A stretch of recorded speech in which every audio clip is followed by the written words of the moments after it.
எங்களை நேசிக்கிற நல்ல தகப்பனே, இந்த அருமையான அவரோடு கொஞ்ச நேரம் என்ற இந்த நிகழ்ச்சிக்காக உமக்கு நன்றி செலுத்துகிறோம் ராஜா. இந்த மாலை வேளையில் அப்பா நீர் எங்கள் ஒவ்வொருவரையும் இந்த நிகழ்ச்சிக்கு கூட்டி கொண்டு வந்ததற்காக உமக்கு நன்றி செலுத்துகிறோம் ராஜா. இந்த நாளின் நிகழ்ச்சியை கர்த்தர் நீங்கள் ஆளுகை செய்யுங்க, ஆசீர்வதிச்சு தாங்க ஆண்டவரே. அப்பா யாத்ராகமத்தின் 6வது பாகத்தில் நாங்கள் வந்திருக்கிறோம். கர்த்தர் நீங்கள் இந்த பகுதியில் நீர் எங்களுக்கு கற்பிக்கிற காரியங்களை நாங்கள் கற்றுக்கொள்ளும்படி எங்கள் இருதயங்களை நாங்கள் திறந்து கொடுக்கிறோம் ராஜா. உம்முடைய வார்த்தை எங்கள் இருதயத்தில் ஆண்டவரே அப்பா கிரியை செய்யட்டும். உம்முடைய நாமத்தின் மகத்துவத்தை கண்டறியத்தக்கதான ஆண்டவரே அந்த பிரகாசமுள்ள மனக்கண்களை எங்களுக்கு நீர் இந்த நாளில் நீர் கட்டளையிட வேண்டுமாய் ஜெபிக்கிறோம். இந்த நிகழ்ச்சியை இப்போது நேரலையிலும் பிறகு யூடியூபிலும் இன்னும் அநேக காரியங்கள் வழியாக பார்க்கிற ஒவ்வொரு ஆத்மாவையும் கர்த்தர் நீர் உம்முடைய நாமத்தினால காத்துக்கொள்ள வேண்டுமாய் ஜெபிக்கிறோம். உம்முடைய ஆளுகைக்குள்ள ஒப்பு கொடுக்கிறோம். இயேசுவின் நாமத்தினால கேட்கிறோம் ஜீவனுள்ள நல்ல பிதாவே, ஆமென்.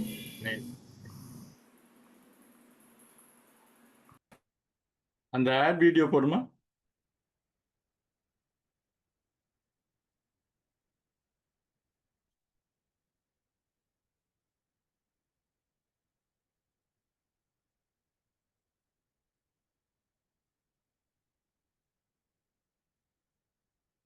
Word by word.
அன்பானவர்களே, ஆண்டவருடைய பரிசுத்த நாமத்தில் உங்கள் யாவரையும் அடுத்தும் இன்னொரு ஜூம் கொடுகைக்கு நான் வாழ்த்தி வரவேற்கிறேன். நீங்கள் இந்த சின்ன ஆட் நீங்கள் பார்த்துருப்பீங்க. Word by word bible study அப்படின்ட்டு இதை யூடியூப் சேனலில் நம்ம இந்த ஜூம் மீட்டிங்ஸ் எல்லாத்தையுமே யூடியூப் சேனலில் நாங்கள் அப்லோட் பண்ணுறோம். நீங்கள் உங்களுக்கு இந்த செய்திகளும் இந்த காரியங்களும் உங்களுக்கு பிடிச்சிருக்க பட்சத்தில் நீங்கள் மறக்காமல் லைக் பண்ணுங்கள், சப்ஸ்கிரைப் பண்ணுங்கள். அப்போ உங்களுக்கு எல்லா நோட்டிஃபிகேஷன்ஸும் வரும். அது மாத்திரம் இல்லாமல் நிறைய பேருக்கு இந்த நிகழ்ச்சி, இந்த ஒரு ஆழ்ந்த ஒரு பைபிள் ஸ்டடி போய் சேர்றதுக்கு ரொம்ப உதவியாக இருக்கும். மறக்காமல் உங்கள் கருத்துக்களையும் நீங்கள் பதிவு பண்ணுங்கள். உங்கள் கருத்துக்களை பதிவு பண்ணுறதுங்கிறது ரொம்ப ஒரு எங்களுக்கு பிரயோஜனமாக இருக்கும். இதை தயாரிக்கிறவங்களுக்கு உங்களுடைய எண்ணங்கள், கருத்துக்கள் எல்லாம் தெரியறதுக்கு ரொம்ப பிரயோஜனமாக இருக்கும். அதனால் மறக்காமல் பதிவு பண்ணுங்க. நம்ம இனி இந்த யாத்திரையாகமம் 6இன் நிகழ்வுக்குள்ளாக நம்ம போகிறோம் இந்த வாரத்தில். முதல்ல நம்ம யாத்திராகமம் 5உடைய ரீகேப்பை சுருக்கமாக நம்ம பார்க்குவோம். பார்த்துட்டு நம்ம யாத்திராகமம் 6க்குள்ளே போவோம். ஆண்டவர் தாமே கேட்கிற உள்ளங்களை ஆசீர்வதிப்பாராக. பரிசுத்த ஆவியானவருடைய செயல்பாடு அபரிதமாக இருக்க அவர் தான் கிருபை செய்யணும். இனி சென்ற வாரத்துடைய ஒரு சுருக்கத்தை நம்ம பார்ப்போம். யாத்திராகமம் 3ல வருகிற நீங்க ஸ்கிரீன்ல பார்க்கிற முட்செடி எதற்கெல்லாம் அடையாளமா மோசேக்கு தோன்றி இருக்க வேண்டுங்கிறத நம்ம பார்த்தோம். 1 இஸ்ரவேலர்கள், 2 திருச்சபை, 3வது நாம்.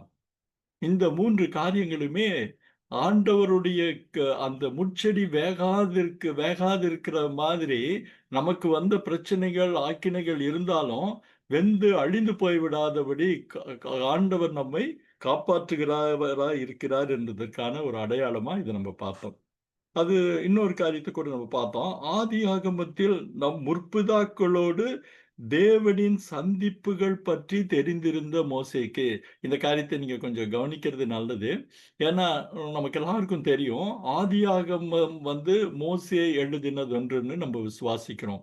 பலர் பலவிதமான கருத்துக்களை கொண்டிருந்தாலும், நம்ம ஆண்டவர் சொன்ன வார்த்தையை நம்ம நம்புறோம்.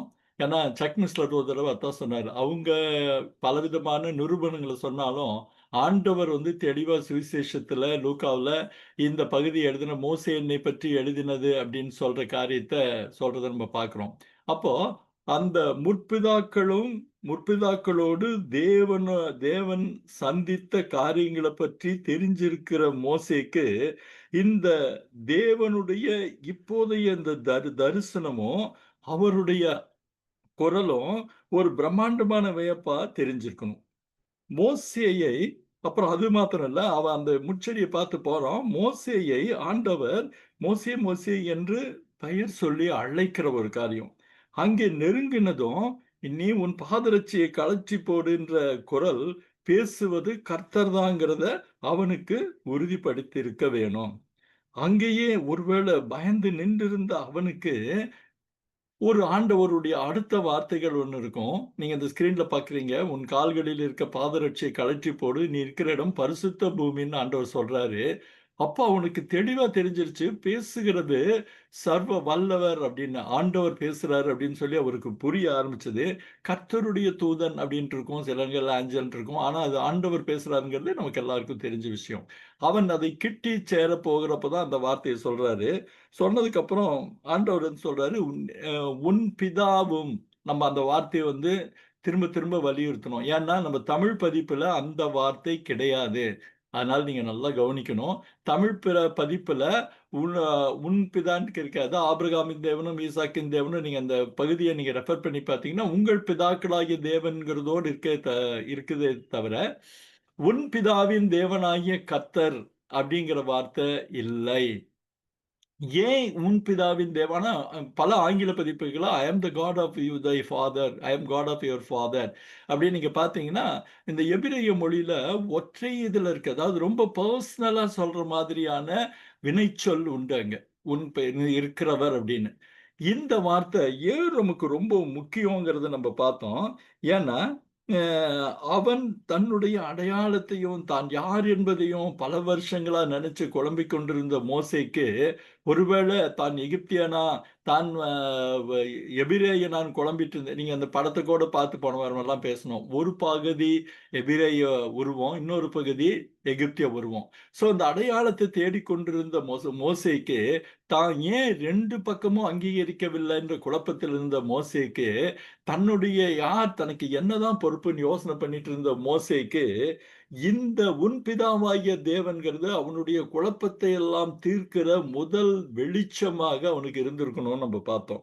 இருந்து அவன் ஆண்டாண்டு காலமா இருந்த குழப்பம் தெளிஞ்ச அந்த பிரமிப்பு அவனுக்கு அடங்கிறதுக்கு முன்னாடி ஆண்டவர் பேசுறார். அதுவும் அவன் கொஞ்சமும் எதிர்பாராத நீங்க அந்த வசனத்த பாருங்க. ஆண்டவர் அவர்களுடைய பிரச்சனைகள பத்தி பேசுறார். அதாவது அவன் சார்ந்த எபிரேய ஜனங்களுடைய பிரச்சனைகளை பத்தி பேசுறாரு. அப்போ நீங்க ஸ்கிரீன்ல அத நீங்க படிக்கலாம். நீங்க அந்த இதுல ஒரு ஹைலைட் பண்ணிக்கிறத பார்த்தீங்கன்னா, "விடுதலையாக்க, தேசத்திலிருந்து நீக்கி, விசாலமான இடத்தில் கொண்டு போய் சேர்க்கின்ற வினைச்சொற்கள நம்ம கவனிக்கணும்" அப்படின்னு நம்ம சொன்னோம். அதுல அவனுக்கு பிரமிப்பும் கூடிக்கொண்டே போயிருக்கணும். அடிமைப்பட்டிருந்த ஜனங்கள் அ மீட்கப்படுவாங்க. கானானுக்கு திரும்ப கர்த்தர் உதவுவார்ங்கிறது அவன் முன்னமே அறிஞ்சிருந்த விஷயம் தான் அது. அவனுக்கு தெரியாததுன்ட்டு இல்ல. ஆனா அந்த சம்பவம் தேவன் தன்னுடைய மன எண்ணங்களை தனக்கு நேரடியாக இப்படி சொல்வாருங்கிறத அவன் வாழ்க்கையில எதிர்பார்த்திராத ஒண்ணு. அவனுக்கு விஷயம் தெரியும். ஆனா, அவனுக்கு அவனுக்கு தெரிந்த அந்த விஷயத்தை கர்த்தர் அந்த சமயத்தில் அவனோடு அவருடைய குரலில் பகிர்ந்து கொள்ளுவாருங்கிறது அவன் எதிர்பாராத ஒரு காரியம். தனக்கான ஒரு பகுதிய தன்னுடைய அதுவும் தன்னுடைய எகிப்து ஜனங்களின் தலைமை பணியை தலைமை பொறுப்பை முன்னெடுக்க தன்னுடைய 40 வயது அரண்மனை அனுபவம் உதவியா இருக்கும். தன்னுடைய தலைமைத்துவ குணங்கள் உதவியா இருக்கும். அப்படின்னு எல்லாம் பண்ணுன முயற்சி அபத்தமா போனதுக்கு பிறகு, அ அவ் அவ் தன்னுடைய துவக்கமே ரொம்ப அபத்தமா போனதுனால, அந்த கசப்ப 40 வருஷங்களா, கொஞ்சம் குறைய 40 வருஷங்களா புழுங்கிக் கொண்டிருந்தவன், இப்போது அந்த அற்புதமான ஆண்டவர் வந்து, இந்த காரியத்தில் இறங்குவேன்னு சொல்றாரு.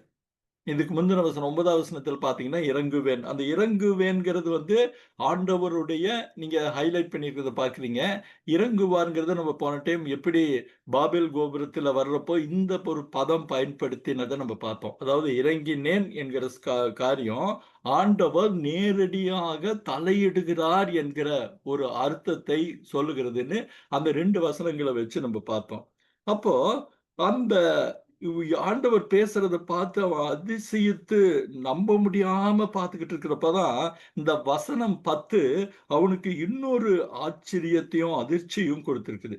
என்னன்னா அந்த ஜனங்களை மீட்பவனாக தன்னை ஆண்டவர் அழைத்த அழைப்பு தான் அது. நீங்க பாருங்க இதுல ஹைலைட் பண்ணியிருக்காங்க 3:10ல நீ வா. இதோடைய சுருக்கம் என்னன்னா நீ வா. ஏன்னா அந்த ஜனங்களுடைய பிரச்சனைகள பத்தி ஆண்டவர் பேசுறாரு. பேசிட்டு ஆண்டவர் என்ன சொல்றாரு? நீ வா அப்படின்னு சொல்றாரு.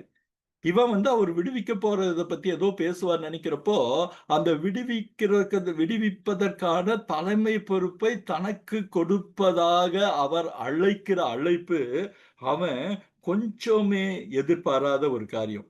தன்னுடைய காரியம் எல்லாம் முடிஞ்சதுன்னு அவன் நெனச்சிட்டு இருந்த சமயத்துல, இந்த தலைமை பொறுப்பு அவனிடத்துல ஒரு பிரமிப்பையும், ஒரு தத்தளிப்பையும் கொடுத்திருக்க முடியும்.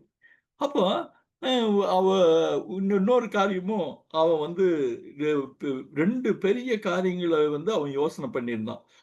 அவ 2ம் வந்து ரொம்ப பிரம்மாண்டமான ஒரு காரியம்.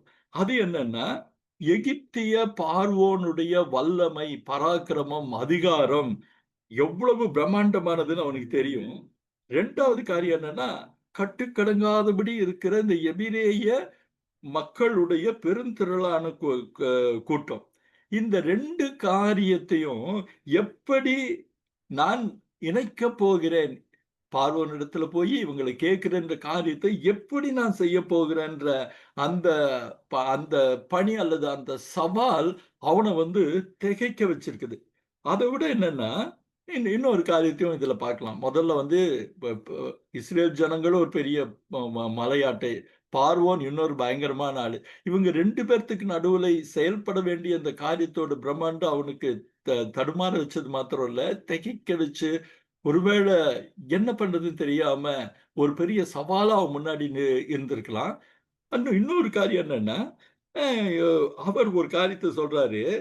கோசேனில் அவன் அவர் சொன்ன காரியத்த வந்து பாருங்க.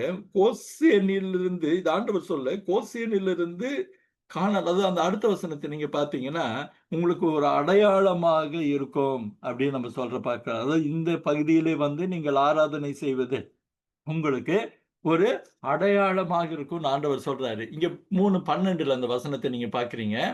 அவர் வந்து நான் திகைச்சு நின்னான்னு சொன்னாரு இல்லையா? அவன் திகைச்சு போயிருந்தான்னு நம்ம பார்த்தோம் இல்லையா? அதுக்கப்போ அதை புரிந்து கொண்டது போல இந்த 2 பிரம்மாண்ட காரியங்கள பத்தி பார்த்தோம். இது எப்படி முடிக்க போறேங்கிறப்போ, ஆண்டவர் சொல்றாரு, "நான் உன்னோடே இருப்பேன். I'll be with you." இந்த காரியம் எவ்வளவு மகத்துவமும், ஒரு மகா பெரிய காரியம்னு அந்த க்ஷணத்துல மோசேக்கு அறிந்திருக்க வாய்ப்பில்ல. அறியல சொல்லப்போனா. அத விட ஆண்டவர் இன்னொரு காரியத்த சொல்றாரு. நீ இந்த எகிப்திய ஜனங்களை எகிப்திலிருந்து அழைத்து வந்த பிறகு, நீங்கள் இந்த மலைனா அந்த சீனாய் மலையிலே எனக்கு ஆராதனை செய்வீர்கள். நான் உன்னை அனுப்பினேன் என்பதற்கு இதுவே அடையாளம் சொல்றாரு. இப்ப இதுல 2 காரியங்கள பார்த்தீங்கன்னா, ஒரு பெரிய பிரம்மாண்டமான ஒரு காரியம். அதாவது இன்னும் எதுவுமே ஆரம்பிக்கல. ஆனா ஆண்டவர் அ எதிர்காலத்தில் வரப்போகிற காரியத்தை அவ்வளவு அழுத்தம் திருத்தமாக பேசுகிறார். "நீ ஜனங்களிலிருந்து எகிப்திலிருந்து அழைத்து வந்த பின்" இன்னும் இவன் தலைமை பொறுப்பே ஒத்துக்கலங்கிறத நம்ம கவனத்துல வைக்கிறது நல்லது.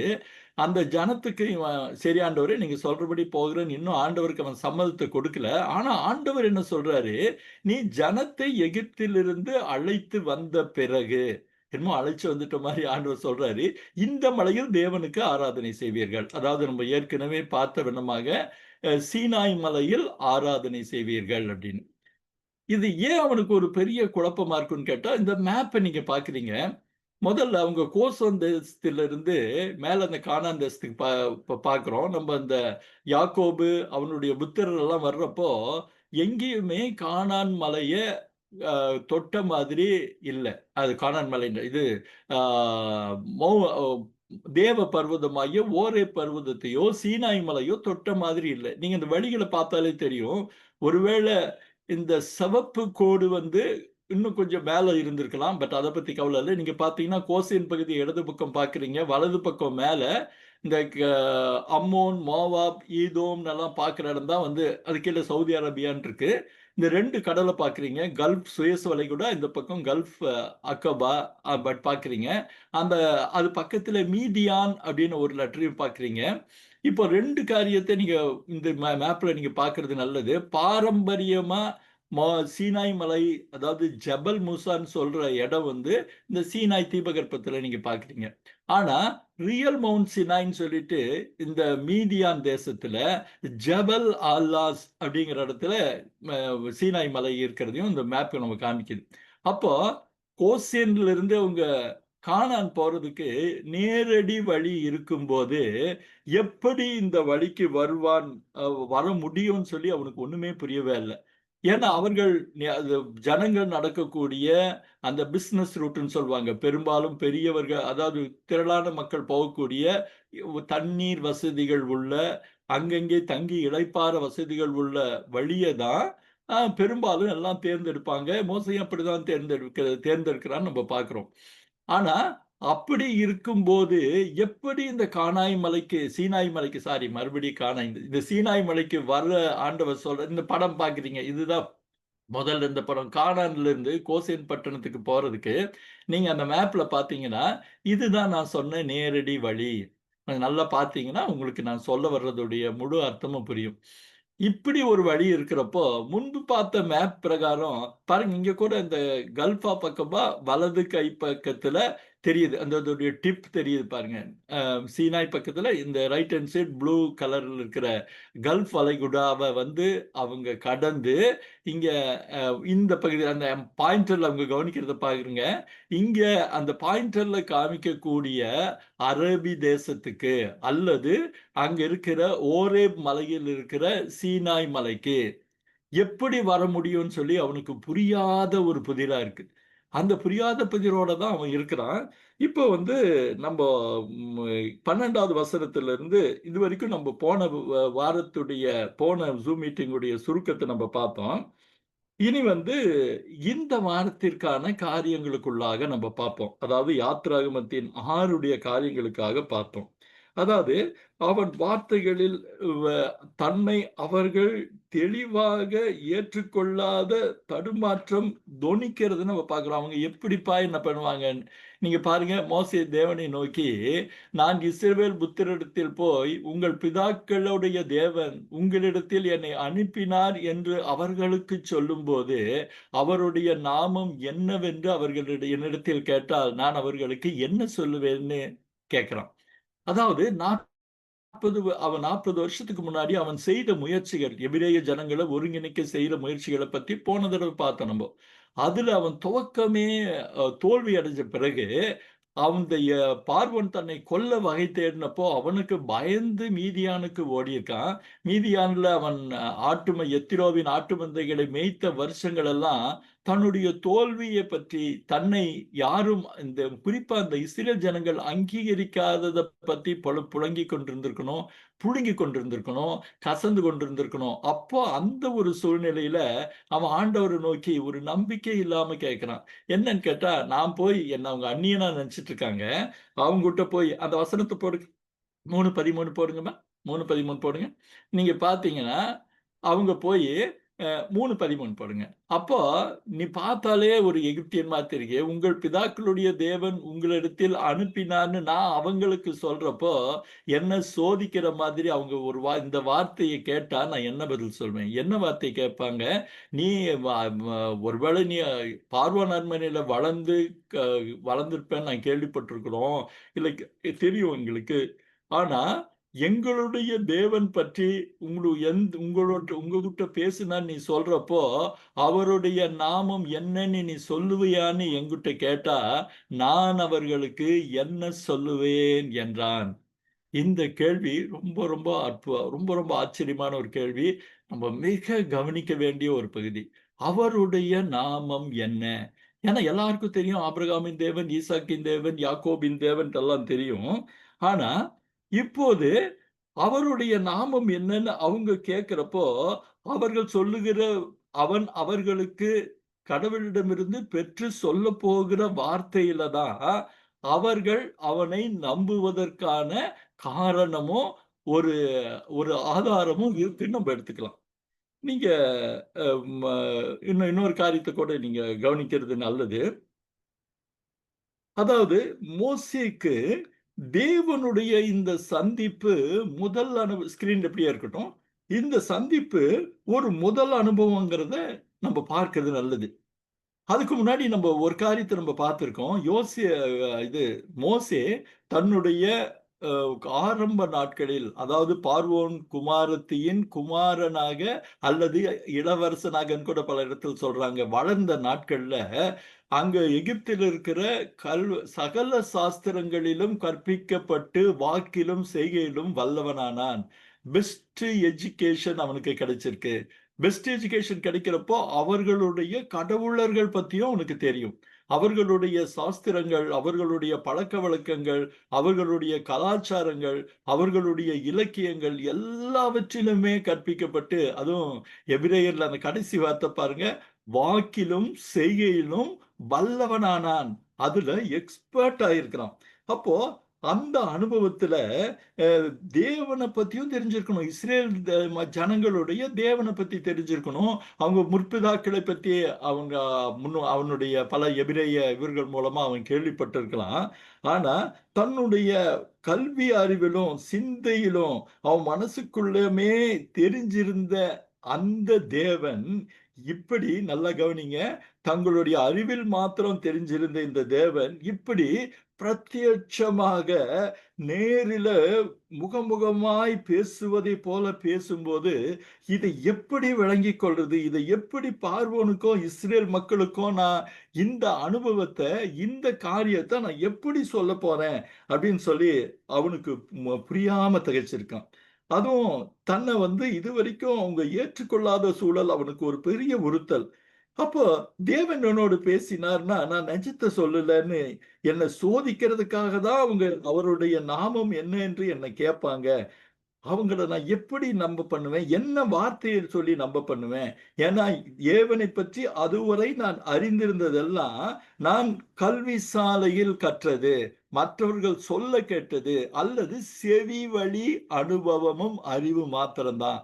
அப்போ அவருடைய நாமம் என்கிறது என்னன்னு எனக்கு தெரிஞ்சா மாத்திரம் தான், நான் அதை சொல்ல முடியும்ன்றபடி அவன் யோசிச்சிருக்கணும். அதை புரிந்து கொண்டதைப் போல ஆண்டவர் பேச ஆரம்பிக்கிறார். அன்பானவர்களே, இந்த இடத்துல ஒரு காரியத்த நான் சொல்றது ரொம்ப அவசியம்னு நான் நினைக்கிறேன். நீங்க பார்த்தீங்கன்னா, இந்த இந்த கேள்வி கேட்டதிலிருந்து 14வது வசனத்திலிருந்து 22வது வசனம் வரைக்கும் 9 வசனங்கள தேவன் ஸ்ட்ரெச்சா பேசுறார். அதாவது நடுவுல மோசேயுடைய தலையீடு எதுவும் இல்லாதபடிக்கு ஆண்டவர் பேசுகிற ஒரு பகுதி. எனக்கு உண்மையில சொல்லப்போனா, என்னுடைய தனிப்பட்ட அனுபவத்த சொன்னா, எனக்கு ரொம்ப புடிச்ச பகுதி இந்த 3வது பகுதியும், 4வது பகுதியும் தான். என்ன ஒரு பெரிய பிரமிப்புன்னு கேட்டா, ஒரு மனுஷன் கேட்ட கேள்விக்கு, அவருடைய நாமம் என்னன்னு கேட்ட கேள்விக்கு, தேவாதி தேவன் அத்தன அற்புதமா தன்னை பற்றின விளக்கங்களை சொல்வதென்பது ஒரு வ ம என்ன சொல்றது? உடம்பெல்லாம் நம்மள சிலிர்க்க வைக்கிற காரியம். அவர் சொல்லுகிற காரியத்த தான் நம்ம பார்க்க போறோம். அந்த அவர் தன்னை வெளிப்படுத்துகிறார். தன்னுடைய காரியங்களை சொல்லுகிற நேர்த்தியும், அற்புதமும் ரொம்ப ஆச்சரியமாவும், ரொம்ப பிரமிப்பாவும் இருக்கு. நீங்க பார்த்தீங்கன்னா, அந்த முதல் வசனத்த நீங்க பாருங்க. மோசே அவருடைய நாமம் என்னிடத்தில் இல்லை என்று கேட்டபோது, யாத்திராகமம் 3:14 3:13 பார்க்கிறீங்க. 14வது வசனத்த பாருங்க. இது அப்படியே ஸ்கிரீன்ல இருக்கட்டும். ஆண்டவர் சொல்லுகிற ஒரு வார்த்தைய பாருங்க. அதற்கு தேவன். இந்த 14லிருந்து 22 வரைக்கும் ஆண்டவர் தொடர்ச்சியா பேசுறாருன்னு நான் சொன்னேன். இன்னொரு சுவாரஸ்யமான விஷயம் என்னன்னா, வேதாகமத்துல முதல் தடவையாக ஆண்டவர் தன்னை பற்றி, தன்னுடைய இருப்பை பற்றி, தன்னுடைய நாமத்தை பற்றி எவ்வளவு பெரிதாக பேசுவது இதுதான் முதல் தடவை. ஆதியாகமத்துல சந்திப்புகள் எல்லாம் பேசுறப்போ, அவர் தன்னை பற்றி அதிகமா இல்ல. சர்வ வல்லமையுள்ள கர்த்தர், எல் ஷடாயாகிய கர்த்தர் ஆபிரகாம்ட்ட பேசுறத பார்க்கிறோம். அதே வண்ணமாக ஒவ்வொரு தடவை பேசுறப்போ, யாக்கோபுட்ட பேசுறப்போ அவர் தன்னை அழைத்துக் கொள்ளுகிறது, தன்னை பற்றி ஒரு வார்த்தையில சொல்றது, 2 வார்த்தையில சொல்றதோடு இருக்கு. முதல் தடவையாக 9 வசனங்களில் தொடர்ச்சியாக பேசுகிறாரு. அதுல முதல் 2 வசனங்கள் தன்னை பற்றின ஒரு தன்னிலை விளக்கம். நீங்க அத பாருங்க. இருக்கிறவராகவே இருக்கிறேன் என்று மோசேயுடனே சொல்லி இத வந்து 2 பகுதியா நம்ம புரிஞ்சுக்கிறது நல்லது. இருக்கிறவராகவே இருக்கிறேன் என்று மோசேயோட சொல்லி 2வது பகுதி என்னன்னா, இருக்கிறேன் என்பவர் என்னை உங்களிடத்திற்கு அனுப்பினார் என்று இஸ்ரவேல் புத்திரரோடே சொல்வாயாக. அத வந்து நீங்க ஆங்கிலத்துல பார்த்தீங்கன்னா, இந்த பதிப்பு வந்து ரொம்ப ஆச்சரியமா இருக்கும். என்னன்னா, "ஐ ஆம் தட் ஐ ஆம்" அப்படின்னு சில பேர் சொல்றாங்க. "ஐ ஆம் ஹூ ஐ ஆம்" அல்லது "ஐ will be whoever I will B". இந்த வார்த்தைகளே வந்து நமக்கு தடுமாற வைக்கிற காரியம். என்னன்னா, "ஐ ஆம் who I am, I will be whoever I will B". அதாவது தன்னை நிகழ்காலத்தின் தேவனாக சொல்லுகிறார்ங்கிறது ரொம்ப ஆச்சரியமான ஒரு காரியம். இத வந்து எபிரேய மொழியில பார்த்தீங்கன்னா, ஏஹியே ஆஷார் ஏஹியே அப்படி ஏஹே அல்ல. ஏஹியே ஆஷார் ஏஹியே. ஒருவேள இந்த இன்னும் கூட தெளிவான உச்சரிப்பு இருக்கலாம்னு நினைக்கிறேன். ஏஹியே ஆஷர் ஏஹியே அப்படின்ட்டு சொல்ற ஒரு இத பார்க்கிறோம். இதே நீங்க லத்தீன்ல பார்த்தீங்கன்னா, ஏகோ சம் குஷம் அப்படின்னு நீங்க சொல்றத பார்க்கிறோம். அப்போ இந்த காரியங்கள் எல்லாமே நமக்கு ஒரு காரியத்த நமக்கு உணர்த்துது. இந்த காரியம் இந்த இந்த பெயர்களே வந்து என்னன்னு கேட்டீங்கன்னா, ஒரு வ ஒரு ஒரு புதிரை போல இருக்கு. ஏஹே, அஷர், ஏகியே. இருக்கிறவராகவே இருக்கிறேன். ஐ ஆம் who I am. I I I will be whoever I will பீன்னு இருக்கிறது. அப்போ இருக்கிறவராகவே இருக்கிறேன். இந்த வார்த்தைய நீங்க பாருங்க. ஒரு காரியத்த நம்ப தயவுசெய்து கவனிங்க. இந்த ஒரு காரியம் அவருடைய நாமத்தை புரிந்து கொள்ளுகிற காரியம் மிக அற்புதமான அனுபவத்த எனக்கு கொடுத்துச்சு. ஒருவேளை உங்களுக்கும் கொடுக்கும்ன்னு சொல்லி நான் நம்புறேன். பெரும்பாலும் பெயர்கள் என்பது பெயர் சொல்லாக தான் இருக்கும். இப்ப உங்களுக்கு ஒரு பேர் இருக்குன்னு கேட்டா, அந்த பேர் வந்து உங்களைப் பற்றி சொல்லுகிறதா இருக்கும். அதாவது உங்களுடைய உருவத்தைப் பற்றி, உங்களுடைய இதைப் பற்றி அந்த மாரி சொல்லுகிறது தான் பெயர் சொல். அதுக்காக தான் வந்து ஒருத்தர் பெயர் நம்ம என்ன சொல்றோம்? நவுன் அப்படின்னு சொல்றோம். அல்லது தமிழ்ல பெயர் சொல்லுன்னு சொல்றோம். ஆனா ஆண்டவர் தன்னுடைய நாமம், நாமம்ங்கிறது உங்களுக்கு எல்லாருக்கும் தெரியும். பெயர் அப்படின்னு அர்த்தம். தன்னுடைய பெயராக அவர் சொல்லுகிற கா வார்த்தைகள் பெயர் சொல்லாக இல்லாதபடி வினைச்சொற்களால் அமைந்திருக்கிறதா இருக்குது. நீங்க பார்த்தீங்கன்னா, அவருடைய இருக்கிறவராகவே இருக்கிறேன்ங்கிறது வந்து பெயர் இல்ல. அது 2மே வினைச்சொற்கள் ஆன ஒரு காரியம். அந்த வினைச்சொற்களால் ஆனக்கூடிய ஒரு காரியம். அதாவது நான் தான் நீங்க தமிழ்ல அது வந்து டிரான்ஸ்லேட் பண்றதுங்கிறது ரொம்ப ரொம்ப இல்ல. நான் தான், நானே தான் அப்படின்னு நம்ப ஒரு மாரி புரிதலுக்காக நம்ம ஒரு வேள சொல்ல முடியும். அத விட என்னன்னா, ஐ ஆம் நான் தான், நான் தான்னு. இந்த காரியம் அவர் சாஸ்வதமானவர். அவர் நிரந்தரமானவர். அவர் எப்போதும் இருக்கிறவர் என்கிறத சொல்லுகிறத பார்க்கிறோம். இப்போ ஒரு காரியத்தை நம்ம யோசிப்போம். எகிப்தின் ஏகப்பட்ட தெய்வங்கள, கடவுளர்கள் பற்றி மோசே கலாசாலைகள்ல படிச்சிருக்கணும். அந்த கடவுளர்கள் பேரெல்லாம் பார்த்தீங்கன்னா, நீங்க அந்த 2, 3 படங்கள பார்க்கிறீங்க.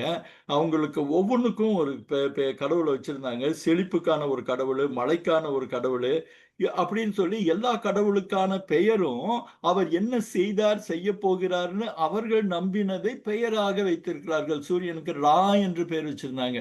அவன் வெளிச்சத்தையும் இதையும் கொடுக்கிறதுனால, அந்த ரா என்கிற காரியம் அந்த ரா என்கிற காரியம் வந்து அவன் பிரகாசிக்கிறதை சொல்லுகிற ஒரு விஷயம் அப்படின்னு சொல்லி நம்ம பார்க்கிறோம். ஆனா, இங்க நீங்க பார்த்தீங்கன்னா, அந்த பெயர்களே கிடையாது. இருக்கிறவராகவே இருக்கிறேன் என்று சொல்றப்போ, அந்த வினைச்சொற்கள் அவருடைய நிரந்தர தன்மையை தெளிவாக நமக்கு உணர்த்துகிற ஒரு காரியம். என்ன காரியம்? அவர் சாஸ்வதமானவர், நிரந்தரமானவரை அது அறிவிக்குது. அவருக்கு நேற்று இல்ல, நாளையும் இல்ல. ஏனென்றால் அவர் ஆதியிலிருந்து இருக்கிறவர், இருந்து கொண்டே இருக்கிறவர் என்பதற்கான வார்த்தை தான் இருக்கிறவராகவே இருக்கிறேன். இதுல வந்து நீங்க வ ஒரு வகையில இந்த நிரந்தர தன்மைய ஒரு வார்த்தையா நம்ம சொல்லணும்னு பார்க்கிறப்போ, டேவிட் பாசன் இது பெர்சன் போட்டிருக்கு. இல்ல, PAWSON. டேவிட் பாசன் அப்படின்னு சொல்லிட்டு ஒரு ரொம்ப அருமையான, எனக்கு ரொம்ப பிடிச்ச ஒரு பைபிள் டீச்சர் இருக்காரு. அவர் ஆண்டவர்ட்ட கேட்டார், ஆண்டவரே இந்த வார்த்தைய வந்து எனக்கு மொழிபெயர்த்தா நல்லா இருக்கும். அது நல்லா கவனிங்க. டேவிட் பெர்சன் இல்ல, டேவிட் பாசன். அது ஸ்பெல்லிங் மிஸ்டேக் ஆயிருக்கு. PAWSON டேவிட் பாசன்ட் இருக்கும்.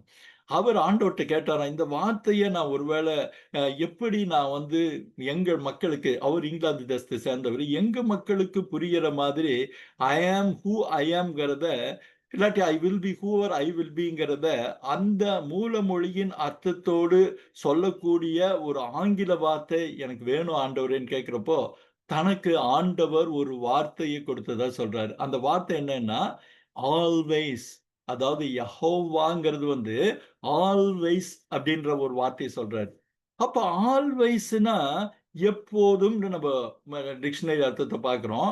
ஆனா இந்த இடத்துல பார்த்தா எப்போதும் இருக்கிறவர், எப்போதும் இருக்கிறவர், எந்த நாட்களிலும், எந்த சூழ்நிலையிலும் இருக்கிறவர் என்கிற ஒரு அர்த்தத்த நமக்கு வந்து திரும்ப சொல்லுது. இன்னும் சொல்லப்போனா, அவர் நிரந்தரமானவர், முடிவில்லாதவர், அவருக்கு எ ஒரு இணை இல்லாதவர். அவர் தாம் இருப்பிற்கு எந்த காரணமும் இல்லாதபடி அவராகவே இருக்கிறவர். இந்த எல்லா அர்த்தங்களையும் நீங்க கூட்டி சேர்த்து, ஒருவேளை நீங்க அவருடைய நாமத்தை, அவருடைய பெயரை சொல்லணும்னா, வேற வழி இல்ல. நமக்கு இந்த வார்த்தைகள் தான் நம்ம சொல்ல முடியும். இருக்கிறவராகவே இருக்கிறவர் அப்படின்னு. நீங்க இந்த பகுதிக்கு தான் அவங்க வந்து யாவே அப்படின்னு ஒரு அர்த்தத்துல சொல்றாங்க. அந்த யாவேங்கிற ஒரு காரியத்த கூட நம்ம இன்னொரு இதுல நீங்க பார்த்தீங்கன்னா, அ நீங்க ஒரு தனிப்பட்ட இந்த இந்த இந்த இந்த இன்னொரு காரியத்த கூட பாருங்க. இப்படி யாவே இப்ப தேங்க் யூ எலிசபெத். கரெக்ட்டா அது சேஞ்ச் பண்ணிட்டாங்க. இவர் தான் டேவிட் பேர்சன் அப்படின்ட்டு. இவருடைய அன்லாக்கிங் த பைபிள் அப்படிங்கிற ஒரு புக் ஒண்ணு உண்டு. இவருடைய ஒவ்வொரு புத்தகத்த பத்தின ஒரு பெரிய வீடியோ ஒரு ஒரு 2, அதாவது ஆதியாகமத்த பத்தி, ஆதியாகமத்திலிருந்து வெளிப்படுத்தின விசேஷம் வரைக்கும் தனியா அவரு அன்லாக்கிங் த பைபிள் அப்படின்னு ஒரு பைபிள் ஸ்டடி சீரிஸ் எடுத்திருக்கிறாரு. அன்லாக்கிங் த பைபிள்னு ஒரு பெரிய புஸ்தகமும் உண்டு. David Pawson. மிக மிக அருமையான பைபிள் டீச்சர். எனக்கு ரொம்ப பிடிச்சமானவரு. நான் அவருடைய செய்திகள அடிக்கடி கேட்கறது உண்டு.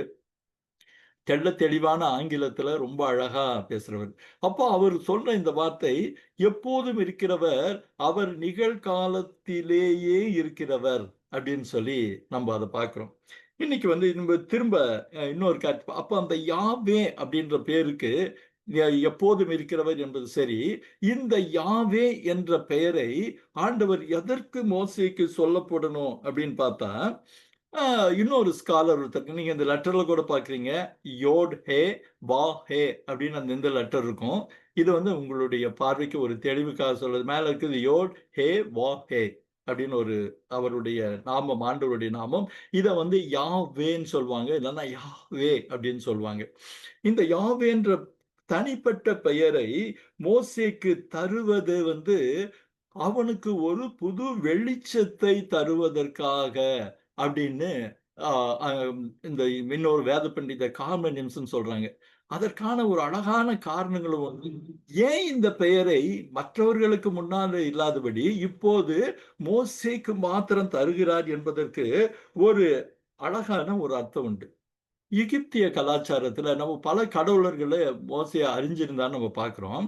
அந்த கடவுளர்களுக்கெல்லாம் ஒரு பொது பெயர் உண்டு. கடவுள் இப்பவே நம்ம பார்த்தீங்கன்னா நம்ம கடவுளை பற்றி சொல்றப்போ நிறைய பேர் தேவன் சொல்றோம், நிறைய பேர் கடவுள் அப்படி அப்படின்றலாம் பல இறைவன் அப்படின்றலாம் பல வார்த்தைகளை சொல்றோம். ஆனா அது ஒரு பொதுவான ஒரு பெயர். ஆனா அந்த கடவுள் அதுல எகிப்திய கடவுள்ல ஒரு கடவுளுக்கு வருது. இந்த ரா கடவுள்னு நெனைக்கிறேன். அதுக்கு அவன்கிட்ட போய் கேட்கிறப்போ, "நீ கடவுள்ங்க தெரியும். ஆனா உன்னுடைய தனிப்பட்ட பெயர் என்ன?" அப்படின்னு சொல்லி கேட்டு, அது தன்னுடைய தனிப்பட்ட பெயரை சொல்லுவதாக அ அந்த அந்த படங்கள், அந்த ஒரு இலக்கிய குறிப்புகள், கலாச்சாரம் உண்டு. அப்போ ஒருவருடைய பெயரை தனிப்பட்ட வகையில் அறிந்திருக்கும்போது, அவர்களிடமிருந்து நாம் அதிகமான உரிமையை பெற்றுக்கொள்ள முடியுங்கிற ஒரு செய்தி தான் இதுல நம்ம சொல்ல வர்றது. அப்போ மோசேக்கு அவர் ஒரு புது வழிய தெரிகிறாரு. ஏன்னா, அவருக்கு கடவுள், ஆ ஆண்டவர், அடோனாய் அப்படின்னு எல்லாமே தெரியும். ஆனால் அவருடைய நாமம் என்ன? அவருடைய தனிப்பட்ட நாமம் என்னங்கிறது நான் கொஞ்ச நேரத்துக்கு முன்னாடி சொன்னேன். அந்த எகிப்திய பின்புலத்துல மோசே மாத்திரம் விளங்கிக் கொள்ள ஏதுவா, அவர் தன்னுடைய நாமம் இருக்கிறவர், அதெல்லாம் டிரான்ஸ்லேஷன் வச்சுங்க. ஒரிஜினல் பார்த்தா யாஹ்வே, யாஹ்வே. அததான் நம்ம ஆங்கிலத்துல நம்ம புரியறதுக்காக தமிழ்ல, ஆங்கிலத்துல எல்லாத்துலயும் நம்ம பார்த்தோம். அப்போ அந்த பெயரை தரும்போது கார்மெனியம்ஸ் அவங்க ரொம்ப அழகா சொல்றாங்க, அவரிடத்தில் புதிய உரிமையை தருகிறார். இது நம்மளுடைய சூழல்ல விளங்கிக் கொள்றதா இருந்தா நமக்கு பல பேருக்கு தெரியும். அவங்க நம்ம ஸ்கூலுக்கு போனோம்னா ஒரு வாத்தியார் இருக்காங்க. அவங்க ஹெட் மாஸ்டரா இருக்காங்க. இவங்க இந்த வாத்தியாரா இருக்காங்க. மேத்ஸ் வாத்தியாரா இருக்காங்க. அவங்ககிட்ட போய் இந்த காரியத்தை கேட்க முடியும். அப்படிங்கிறது அப்படிங்கிற ஒரு சூழல் வச்சுங்க. அதுல அந்த குறிப்பிட்ட ஹெட் மாஸ்டர் அல்லது குறிப்பிட்ட அந்த மாஸ்டர் அவருடைய பெயரை தெரிந்திருக்கும்போது, அந்த பெயரை பயன்படுத்தி அவரிடம் போகும்போது, அவரிடத்தில் ஒரு உரிமையை பெற்றுக் கொள்ளுகிறோம். நல்லா கவனிங்க. ஒரு பொதுவான பெயர்ல நாம தெரிஞ்ச ஒருத்தர்ட்ட, நம்ப அவங்களுடைய தனிப்பட்ட பெயரை அறிந்து, அந்த தனிப்பட்ட பெயரை அறிந்திருப்பதின் காரியம், அவங்க கிட்ட நமக்கு ஒரு உரிமைய தருது. அவங்க பெயரை தெரிந்திருப்பது அவர்களிடத்திலிருந்து ஒரு உரிமையை பெற்றுக்கொள்ளுகிற காரியம். இல்லன்னா ஒரு நெருக்கத்தை பெற்றுக்கொள்ளுகிற காரியம். அந்த நெருக்கத்தை பெற்றுக்கொள்ளுகிற காரியம் அநேக நேரங்களில நமக்கு ஒரு அதிகாரத்தை கொடுக்குது அப்படின்னு சொல்லி கார்மெனியம்ஸ் ரொம்ப அழகா சொல்றாங்க. அப்போ மோசேக்கு ஏன் அவர் ஆண்டவர் தன்னுடைய பெயரை, தன்னுடைய நாமத்தை, யாஹ்வே என்ற நாமத்தை வெளிப்படுத்தினார்னா, என்னுடைய பர்சனல் பெயர் இதுதான்ப்பா. என்னுடைய தனிப்பட்ட பெயர் இது. இனி இந்த பெயரினால், இந்த பெயரை பயன்படுத்தி நீ பல காரியங்களை பெற்றுக்கொள்ள உனக்கு உண்டு, உரிமை உண்டுங்கிறதை சொல்லாமல் சொல்லுகிற ஒரு காரியம் தான் இது. இது இந்த அந்த பெயரை அறியும்போது, பெயருக்கு உரியவர்களுக்கும் நமக்குமான ஒரு நெருக்கத்தை உணர்த்துகிற ஒரு காரியம். ஒருவேளை அத அவங்க தப்பா பயன்படுத்தலாம், இதா பயன்படுத்தலாம். ஆனா அது வேற கணக்கு. ஆனால் அந்த தனிப்பட்ட உரிமையை அவருடைய நாமத்தை அறிந்திருக்கும்போது, நாம் காரியங்களை பெற்றுக்கொள்கிறோம் அப்படின்னு நம்ம சொல்றத நம்ம பார்க்கலாம். நீங்க பார்த்தீங்கன்னா, இந்த இடத்துல இன்னொரு காணொளி. இப்ப கூட நீங்க அ இதுல நீங்க பார்த்தீங்க. ஒரு ஸ்கிரீன்ல 2 நுரையீரல்ல யா, பா அப்படின்னு சொல்லி போட்டத பார்த்தோம். இதுக்கு முன்னாடி போட்ட படத்த நீங்க ஒரு வேள பார்த்திருக்கீங்க. ஒரு காணொளி இப்படியா சொல்லுது. நம்ம ஆண்டவருடைய பெயரை யெகோவா, யெகோவான்னு சொல்றோம் இல்லையா? அதை சுருக்கமாக சொல்றதா இருந்தா, அ YHVH போடுவாங்க. நீங்க அந்த படத்த நீங்க கூட இப்ப கூட அந்த ஸ்கிரீன்ல போட்டாங்க. அத நீங்க பார்த்திருப்பீங்கன்னு நான் நெனைக்கிறேன். அதாவது YHVH, அதாவது நான் ஏற்கனவே சொன்னமா, அந்த வார்த்தைய நம்ம உச்சரிப்பது கொஞ்சம் கஷ்டம். ஏன்னா, எபிரேய மொழியில் இந்த YHVH, VHWHன்னு போட்டிருக்காங்க. ஓகே. இந்த வார்த்தைகளுக்கு, இந்த வார்த்தைகள் எல்லாம் அல்லது இந்த எழுத்துக்கள் எல்லாம் மெய்யெழுத்துக்கள், கான்சனன்ட்ஸ் அப்படின்னு சொல்லுவாங்க. ஒரு பெயரை உச்சரிப்பதா இருந்தால் நமக்கு உயிரெழுத்தின் குறிகள் அங்கு இருக்கணும். ஆனா இங்க குறிகள் எதுவும் இல்ல. நீங்க 4 எழுத்துக்கள் இருக்கு. வா வா யோட், எய்ச், வாவ், எய்ச். இந்த டபிள்யூக்கு பதிலா வீன்னு இருந்துட்டா இன்னும் பொருத்தமா இருந்திருக்கும். நமக்கு பார்க்கிறோம். அப்போ இந்த 4 எழுத்தை இயல்பாகவே கடவுள் நம் மூச்சுக்குள் வைத்திருக்கிறாருன்னு அந்த ஒரு ஒரு வீடியோ நான் பார்த்தப்போ ரொம்ப ஆச்சரியமா இருந்தது. எப்படின்னு கேட்டீங்கன்னா, நீங்க ஆழ்ந்த ஆண்டவரோட பெயர் யஹ்வே அப்படின்னு சொல்றப்போ, யா அப்படிங்கிறப்போ நீங்க மூச்சை இழுக்கிறீங்க. அப்படிங்கிறப்போ மூச்ச விடுறீங்க. அப்போ நம் உயிர் மூச்சில் கலந்திருப்பது தேவனுடைய நாமம். அதை நீங்க மனப்பூர்வமா சொல்றப்போ, உங்களால் வார்த்தைகளால் சொல்ல முடியாத அந்த நேரத்துல, "வாஹே" அப்படின்னு சொல்றப்போ, நீங்க மூச்சை இழுத்து வெளியில் விடும்போது, அந்த யாவே என்கிற அந்த ஓசை பிறக்கிறத அவங்க ரொம்ப அழகா ஒரு வீடியோ மூலம் போட்டிருந்தாங்க. அத பார்த்த உடனே ரொம்ப சந்தோஷமா இருந்தது, ஆச்சரியமா இருந்தது. அதனால இந்த தருணத்துல அந்த தகவல உங்கட்ட பகிர்ந்துக்கிறதுக்காக தான் இந்த காரியத்த சொன்னேன். மாத்திரமல்ல, அப்போ இந்த யெகோவா அப்படிங்கிறது ஒரு முழுமையான ஒரு காரியமா? அப்படின்னு கேட்டீங்கன்னா, அது ஒரு துவக்கம்.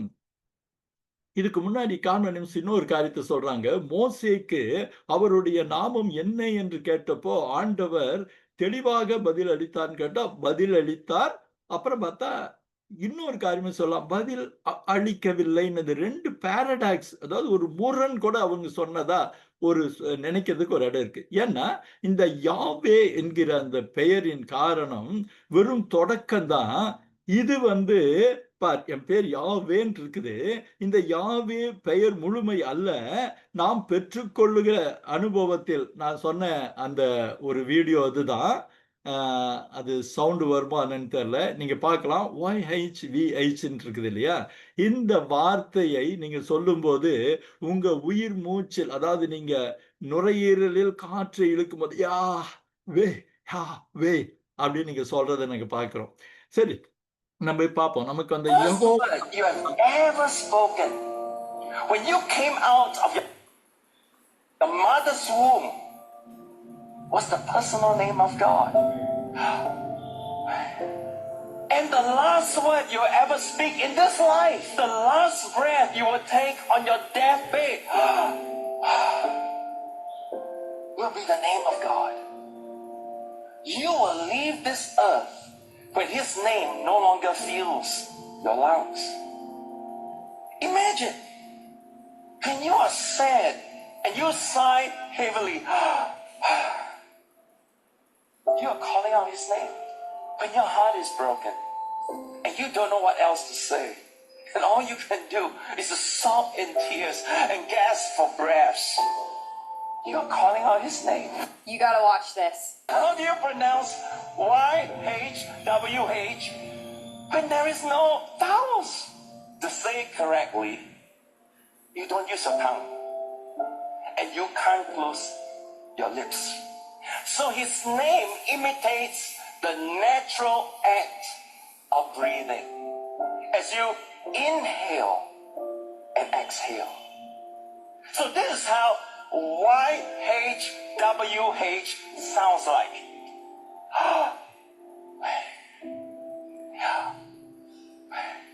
Can you imagine the first word you have ever spoken when you came out of your mother's womb was இப்போ எலிசபெத் ஸ்டாப் பண்ணிக்கலாம்ப்பா.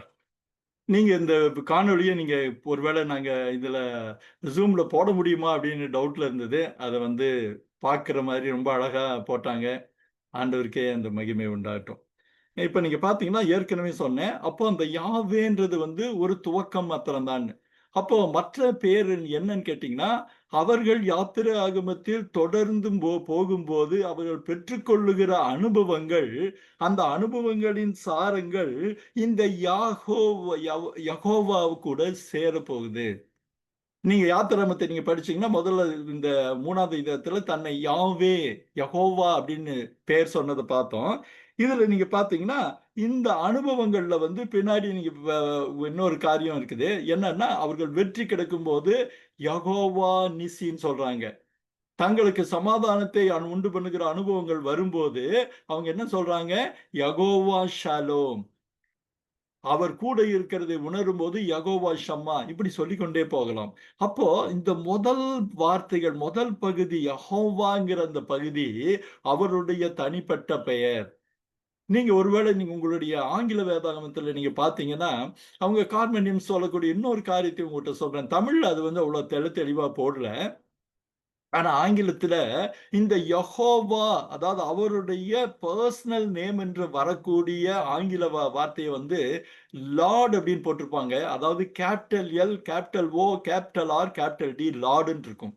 நீங்க ஆங்கில வேதாகமம் படிச்சீங்கன்னா அந்த லார்டு வர்ற இடமெல்லாம் அவருடைய பர்சனல் நேம், அவருடைய தனிப்பட்ட பெயர், அந்த பெயரை அழைத்து நீங்கள் ஜெபிக்கலாம்ங்கிற அப்படிங்கிறத வந்து அவங்க சொல்றாங்க. சரி, அது இருக்கட்டும். அப்போ இந்த யாவே தான் அந்த பகுதியோட 2வது பகுதிக்கு வருது. அவர் அதுக்கப்புறம் நீங்க சொல்ற வார்த்தையை பாருங்க.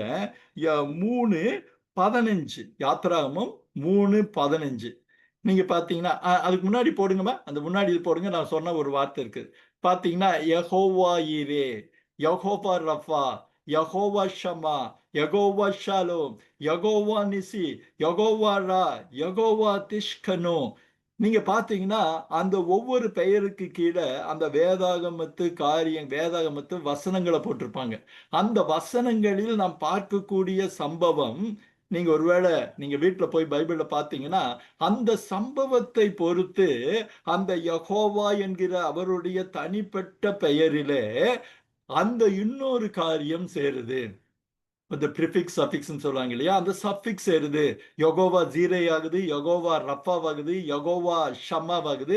நம்ம பல காரியங்களை கூட நம்ம ஜெபிக்கும்போது, அதனால தான் பல ஊழியக்காரர்கள் ஜெபிக்கும்போது யெகோவா ஷம்மாவாகிய கர்த்தரே எங்களோடு இரும், யெகோவா ஷாலோமாகிய கர்த்தரே எங்களுக்கு சமாதானத்தை தாரும், யெகோவா ஈரா இருக்கிற கடவுளே எங்கள் தேவைகள் எல்லாம் சந்தியும்னு சொல்லி இந்த பர்சனல் பெயரை சொல்லி ஜெபிக்கிறத பார்க்கிறோம். சரி, இன்னொரு பக்கம் நம்ம அடுத்த காரியத்துக்கு போலாம். இந்த 3:15ல நீங்க பார்த்தீங்கன்னா, அதே யெகோவா தான் தனி ஒரு கடவுள் நீ நினைச்சுக்காதடா மோசே.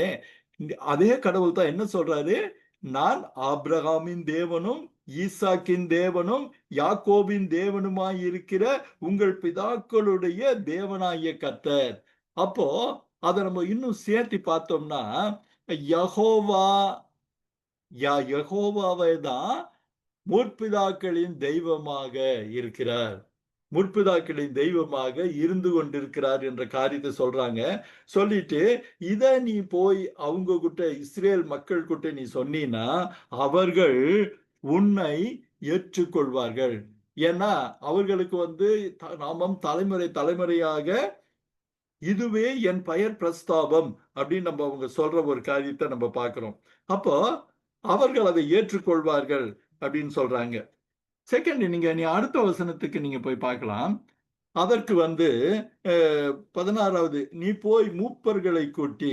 சோ அந்த மக்களுக்கு, ஜனங்களுக்கு கன்வின்சிங்கா சொல்லிட்டாரு. நீங்க அந்த ஸ்கிரீன்ல அந்த வசனத்தை பாருங்க. நீ போய் இஸ்ரவேலின் மூப்பரை கூட்டி, ஆபிரகாம், ஈசாக்கு என்பவர்களுடைய தேவனாயிருக்கிற உங்கள் பிதாக்களுடைய தேவனாகிய கர்த்தர் எனக்கு தரிசனமாகி உங்களை நிச்சயமாய் சந்தித்து எகிப்தில் உங்களுக்கு செய்யப்பட்டதை கண்டேன் என்றும், நான் உங்களை எகிப்தின் சிறுமையிலிருந்து நீக்கி பாலும் தேனும் ஓடுகிற தேசமாகிய கானானியர், ஏத்தியர், எமோரியர், பெர்சியர், ஏவியர், எபூசியருடைய தேசத்திற்கு கொண்டு போவேன் என்று சொல்லு அப்படின்னு ஆண்டவர் சொல்கிற அந்த காரியத்தை பார்க்கிறோம். அப்போ ஆண்டவர் இன்னொரு காரியத்தை சொல்வாரு.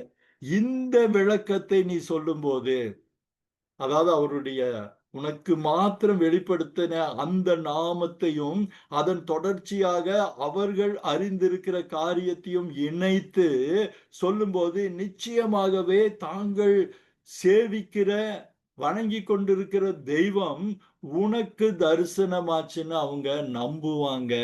அவர்கள் மூப்பர்களும் நம்புவாங்கன்னு ஆண்டவர் முன்கூட்டியே தெளிவா சொல்றார். சொல்லிட்டு அவர் என்ன, நீங்க அந்த வசனத்தை பாருங்க. 3:18 அவர்கள் உன் வாக்குக்கு செவி கொடுப்பார்கள்.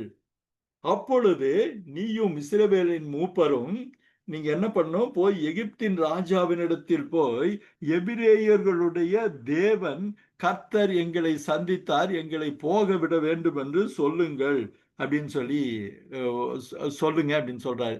அப்போ அவர்கள் அடுத்தபடியாக செயல்படுகிற ஒரு காரியத்தை ஆண்டவர் தெளிவா சொல்றாரு.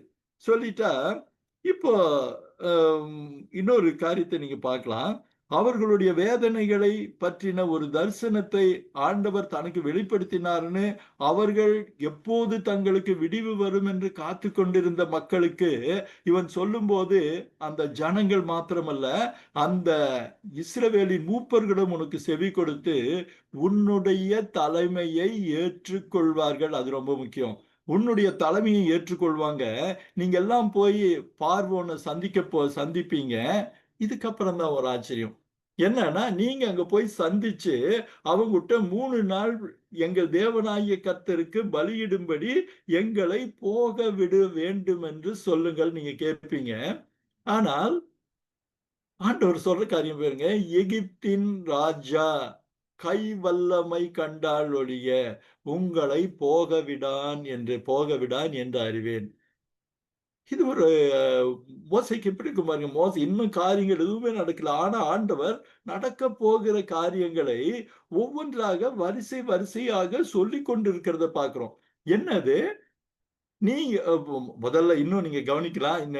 ஒருவேளை ஞாபகம் இருக்கலாம். அந்த இன்னும் மோசே தலைமை பொறுப்பு எடுக்க சம்மதிக்கல. ஆனா ஆண்டவர் என்ன சொல்றாரு, நீ அங்கிருந்து எடுத்துட்டு வருவ, அங்கிருந்து அவங்களை கூட்டிட்டு வருவ, கூட்டிட்டு வந்து இந்த மலைக்கு நீ ஆராதனை செய்யறது தான் நான் உன்னை அனுப்பினேங்கிறதுக்கு ஆன அடையாளம்னு, அது ஒரு புதிரான அடையாளத்தை கொடுக்கிறாரு. இப்போ திரும்ப மறுபடியும் அதோடைய தொடர்ச்சியை அவர் பேச ஆரம்பிக்கிறாரு. பார்க்கிறப்போ அவங்க எல்லாம் கூட சேருவாங்க. ஆனா மோசேக்கு இன்னும் நம்பிக்கையே கிடையாது. அதை நீங்க ஓரத்துல ஞாபகத்துல வச்சுக்கிறது நல்லது. மோசேக்கு இன்னும் இப்போதான் தன்னை பற்றின கேள்விகளுக்கான பதில் கிடைச்சு ஓரளவு நம்பிக்கை வந்திருக்கு. ஆனா அந்த நம்பிக்கை என்னன்னா, இவர்கள் அதற்கு உடனடியாக அவர்கள் ஏற்றுக்கொள்வார்கள் என்ற நம்பிக்கை அவனுக்கு இன்னுமே வரல. அதை நீங்க தெளிவா புரிஞ்சுக்கலாம். ஆனா ஆண்டவர் பேசிட்டே போறாரு. அவங்க உன் கூட வருவாங்க, உன் கூட சேர்ந்து பார்வோன்ட்ட போய் அவங்களும் உன் பின்னாடி நிப்பாங்க. ஆனா பார்வோன் என்னுடைய கை வல்லமை, அதாவது என் கரத்தின் வல்லமை, நீங்க நம்ம இங்க வரப்போற இன்னும் 2, 3 இடத்துல நம்ம என்னன்னா, இந்த கை வல்லமை அப்படிங்கிறத அந்த ஒரு காரியத்தை குறிச்சு நம்ம பார்க்க போறோம். அதுக்கு மொசாத் அப்படின்னு ஒரு பேர் உண்டு. அது நம்ம அந்த பக்கம் வர்றப்ப நம்ம 4வது அதிகாரத்துல வர பார்க்கலாம். கை வல்லமைக்கு எபிரேய மொழியில மொசாத்ன்னு இருக்குது. இப்ப நீங்க பாத்தீங்கன்னா பல இடங்கள்ல கை வல்லமைன்னு அது ஏன் அந்த பெயருங்கிறது நம்ம பார்க்கிறோம். ஏன்னா அந்த வல்லமையை வச்சு நிறைய காரியங்கள் மூலமொழியில ஒரு அழகா விளக்கி போறதை பார்க்கிறோம். இப்போதைக்கு அது ஞாபகத்துல வச்சுங்க. கை வல்லமை அவனை என்ன பண்ணுவாங்க, கை வல்லமை கண்டால் ஒழிய அவர்களை போக விடான் என்று நான் அறிவேன். அவன் அப்படி பண்ண மாட்டான்னு எனக்கு தெரியும். அந்த காரியத்தை ஒருவேளை மோசே அந்த இடத்துல இருந்தா நீங்க பாருங்க, அவன் தான் விடமாட்டான்னு உங்களுக்கு தெரியுமா ஆண்டவரே? நீங்க அப்ப என்ன பண்ணுவீங்க? நம்ம மனசுக்குள்ள ஒரு கேள்வி டக்குன்னு உதிச்சிருக்கணும். நீங்க போக சொல்றீங்க, நாங்க போகிறோம். பலியிடும்படி அவனை அனுப்ப சொல்றீங்க. ஆனா அவன் அனுப்ப மாட்டான்னு சொல்றீங்க. ஏன்னா அவன் ஒரு பெரிய வல்லமையை, என்னுடைய கரத்தின் வல்லமையை பார்த்தால் ஒழிய போக விட மாட்டான்னு சொல்றீங்க. அப்போ நாங்க என்ன பண்றதுன்ட்டு அவன் மனசுல கேள்விகள் வந்ததை போல உடனே ஆண்டவர் என்ன சொல்றாரு, தன்னுடைய பதிலை சொல்றாரு. இது 2 வசனத்துல நீங்க பாத்தீங்கன்னா 19வது வசனத்துல கர்த்தருக்கு பலியிடும்படி கேளுங்கிறப்போ ஆனாலும் அப்படின்னு ஒரு வார்த்தை இருக்கும். 19வது வசனம் அப்படிதான் ஆரம்பிக்குது. ஆனாலும், பட், ஏன்னா ஆனால்ன்ற வார்த்தை பல நேரங்கள்ல முன்னாடி சொன்ன காரியங்களை மாற்றா ஒரு விஷயம் வருதுங்கிறதுக்காக அடையாளம். பட் நீ அங்க போலாம், ஆனா அது நடக்காது. அங்க போலாம், ஆனா அது இருக்காதுங்கிறப்போ அந்த ஆனாலுன்ற ஒரு வார்த்தை ரொம்ப ஒரு வித்தியாசமான ஒரு வார்த்தையை பயன்படுத்துற ஒரு வார்த்தை. இப்ப நீங்க அதுலதான் சொல்றது, ஆனாலும் எகிப்தின் ராஜா என் அங்க வேதாந்தத்துல இல்ல, ஆனா கை வல்லமை கண்டால் ஒழிய, அது என்னன்னு கேட்டா என்னுடைய பராக்கிரமத்தை கண்டால் ஒழிய உங்களை போக விடான் என்பதை நான் அறிவேன். அதாவது அவருக்கு ஆண்டவர் எனக்கு தெரியும் சொல்றாரு. ஐயோ, அப்படின்னா என்ன அப்படின்னு அவன் மனசுக்குள்ள கேள்விகள் உதித்திருக்கலாம். அதற்கு பதில் அடுத்த வசனத்துல ஆண்டவர் சொல்றாரு. நீங்க ஏற்கனவே நான் சொல்லியிருக்கேன். இந்த வசனத்துல 14வது அதிக வசனத்திலிருந்து 22வது வசனம் வரைக்கும் மோசே எந்த வார்த்தைகளும் சொல்வதில்லை. ஆனா அவன் ஒவ்வொரு வசனத்தை சொல்லி முடிக்கும் பிறகும் அவன் மனதில் தோன்றின அல்லது எழும்புகிற எண்ணங்களுக்கு பதில் தருவதை போல அடுத்த வசனத்தை ஆண்டவர் தொடர்ந்துட்டே இருக்காரு. ரொம்ப அழகா 139 சங்கீதத்துல இருக்கும். என் நினைவுகளை தூரத்தில் இருந்து அறிகிறீர்னு. அவர் எல்லா நினைவுகளையும் தூரத்தில் இருந்து அறிகிற கர்த்தரா இருக்கிறார். அப்போ அது அறிஞ்சது போல முதல்ல இது சொல்றாரு. அடுத்த வசனத்தை பாருங்க. ஆகையால் நீ அப்படி யோசிக்கிறியா? ஆகையால் நான் என் கையை நீட்டி எகிப்தின் நடுவிலே நான் செய்ய போகும் சகலவித அற்புதங்களாலும் அதை நிரூபிப்பேன். இல்ல, அதை வாதிப்பேன். அதைங்கிறத விட அவர்களை வாதிப்பேன். ஏன்னா அந்த அற்புதங்கள் தான், இன்னும் சொல்ல போனா நமக்கு எல்லாருக்கும் தெரிஞ்சதுபடி அந்த அற்புதங்கள்ன்ற வார்த்தையை அந்த வாதைகளால் தான் அதற்கு பின்பு உங்களை போக விடுவான். நல்லா புரிஞ்சுங்க. அப்போ ஆண்டவர் தான் செய்ய போகிற காரியத்தை மோசேக்கு தெள்ளத் தெளிவாக சொல்ல ஆரம்பிக்கிறார். சொல்லிக்கொண்டே இருக்கிறார். அவன் மனசுல ஒரு சந்தேகம் வந்தா அந்த சந்தேகத்துக்கான பதில். இது எப்படி ஆண்டவரே? ஆனா அவன் போக விட மாட்டான். அது எனக்கு தெரியும். ஐயையோ! அப்ப நான் என்ன பண்றது? அதனால நான் என்ன பண்ணுவேன்னா, என் கைய நீட்டி நான் வாதைகளை அனுப்பி அவனை அலைக்கழிக்கச் செய்வேன். அதற்கு பின்பு அவன் உங்களை போக விடுவான். அப்படின்னு சொல்லி ஒரு வார்த்தை சொல்றாரு. அதுக்கப்புறம் வரக்கூடிய 2 வசனங்கள் ரொம்ப அழகான ஒரு வசனங்கள். இப்ப பாத்தீங்கன்னா, இந்த வாதைகள், இந்த பிரச்சனைகள்னால கஷ்டப்பட போறது யாரு? எகிப்திய ஜனங்கள். எகிப்திய ஜனங்கள் தான் அந்த நமக்கு 10 வாதைகளை பத்தி நமக்கு தெரியும். எகிப்திய ஜனங்கள் தான் ஒவ்வொரு வாதையிலும் அவதிப்படுகிறவங்க உண்டு.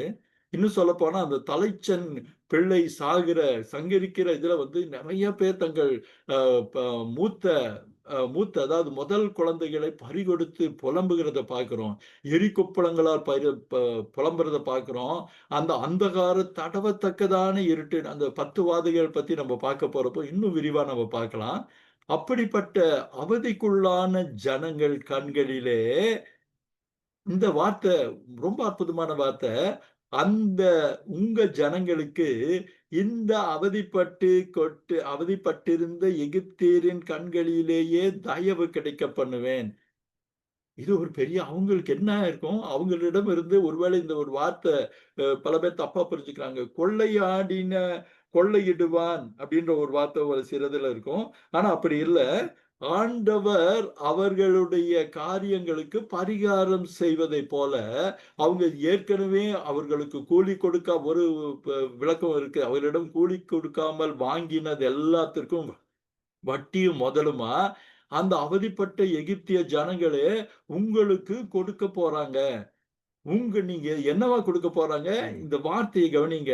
நீங்கள் போகும்போது, அதாவது எகிப்தை விட்டு போகும்போது, நீங்கள் வெறுமையாய் போவதில்லை. வெறுமையா போவதில்லைன்னா, அத்தனை மக்களுக்கு வெறுமையா போவதில்லைன்னா என்ன அர்த்தம்? அடுத்த வசனம் 22வது வசனம் சொல்லுது பார்த்தா ஒரு பெரிய விளக்கமா இருக்குது. ஒவ்வொரு ஸ்திரீயும் தன் அயலானிடத்திலும், தன் தன் வீட்டில் தங்குகிற இடத்திலும் வெள்ளியுடைமையையும், பொன்னுடைமைகளையும், வஸ்திரங்களையும் கேட்டு வாங்குவாள். அவைகளை உங்கள் குமாரருக்கும் குமாரத்திகளும் தரிப்பித்து எகிப்தியரை கொள்ளையிடுவீர்கள் அப்படின்னு சொல்றாரு. கொள்ளையிடுவீர்கள்ங்கிறத பல பேர் பல விதத்துல தப்பா அவங்ககிட்ட நீங்க கொள்ளையடிப்பீங்க என்ற அர்த்தத்துல நினைக்கிறாங்க. ஆனா அது இல்ல. என்ன அர்த்தம்னு கேட்டா, ஒரு இடத்துல போய் நீங்க கொள்ளையடிக்கிறதை போலன்ற அர்த்தத்துல புரிஞ்சுக்கிறது ரொம்ப ரொம்ப நல்லது. ஏன்டா அவங்க போறப்ப அவங்ககிட்ட எல்லாம் திருடிட்டு வராங்களா? அவங்கள மிரட்டி காசு வாங்க அது அப்படி அல்ல.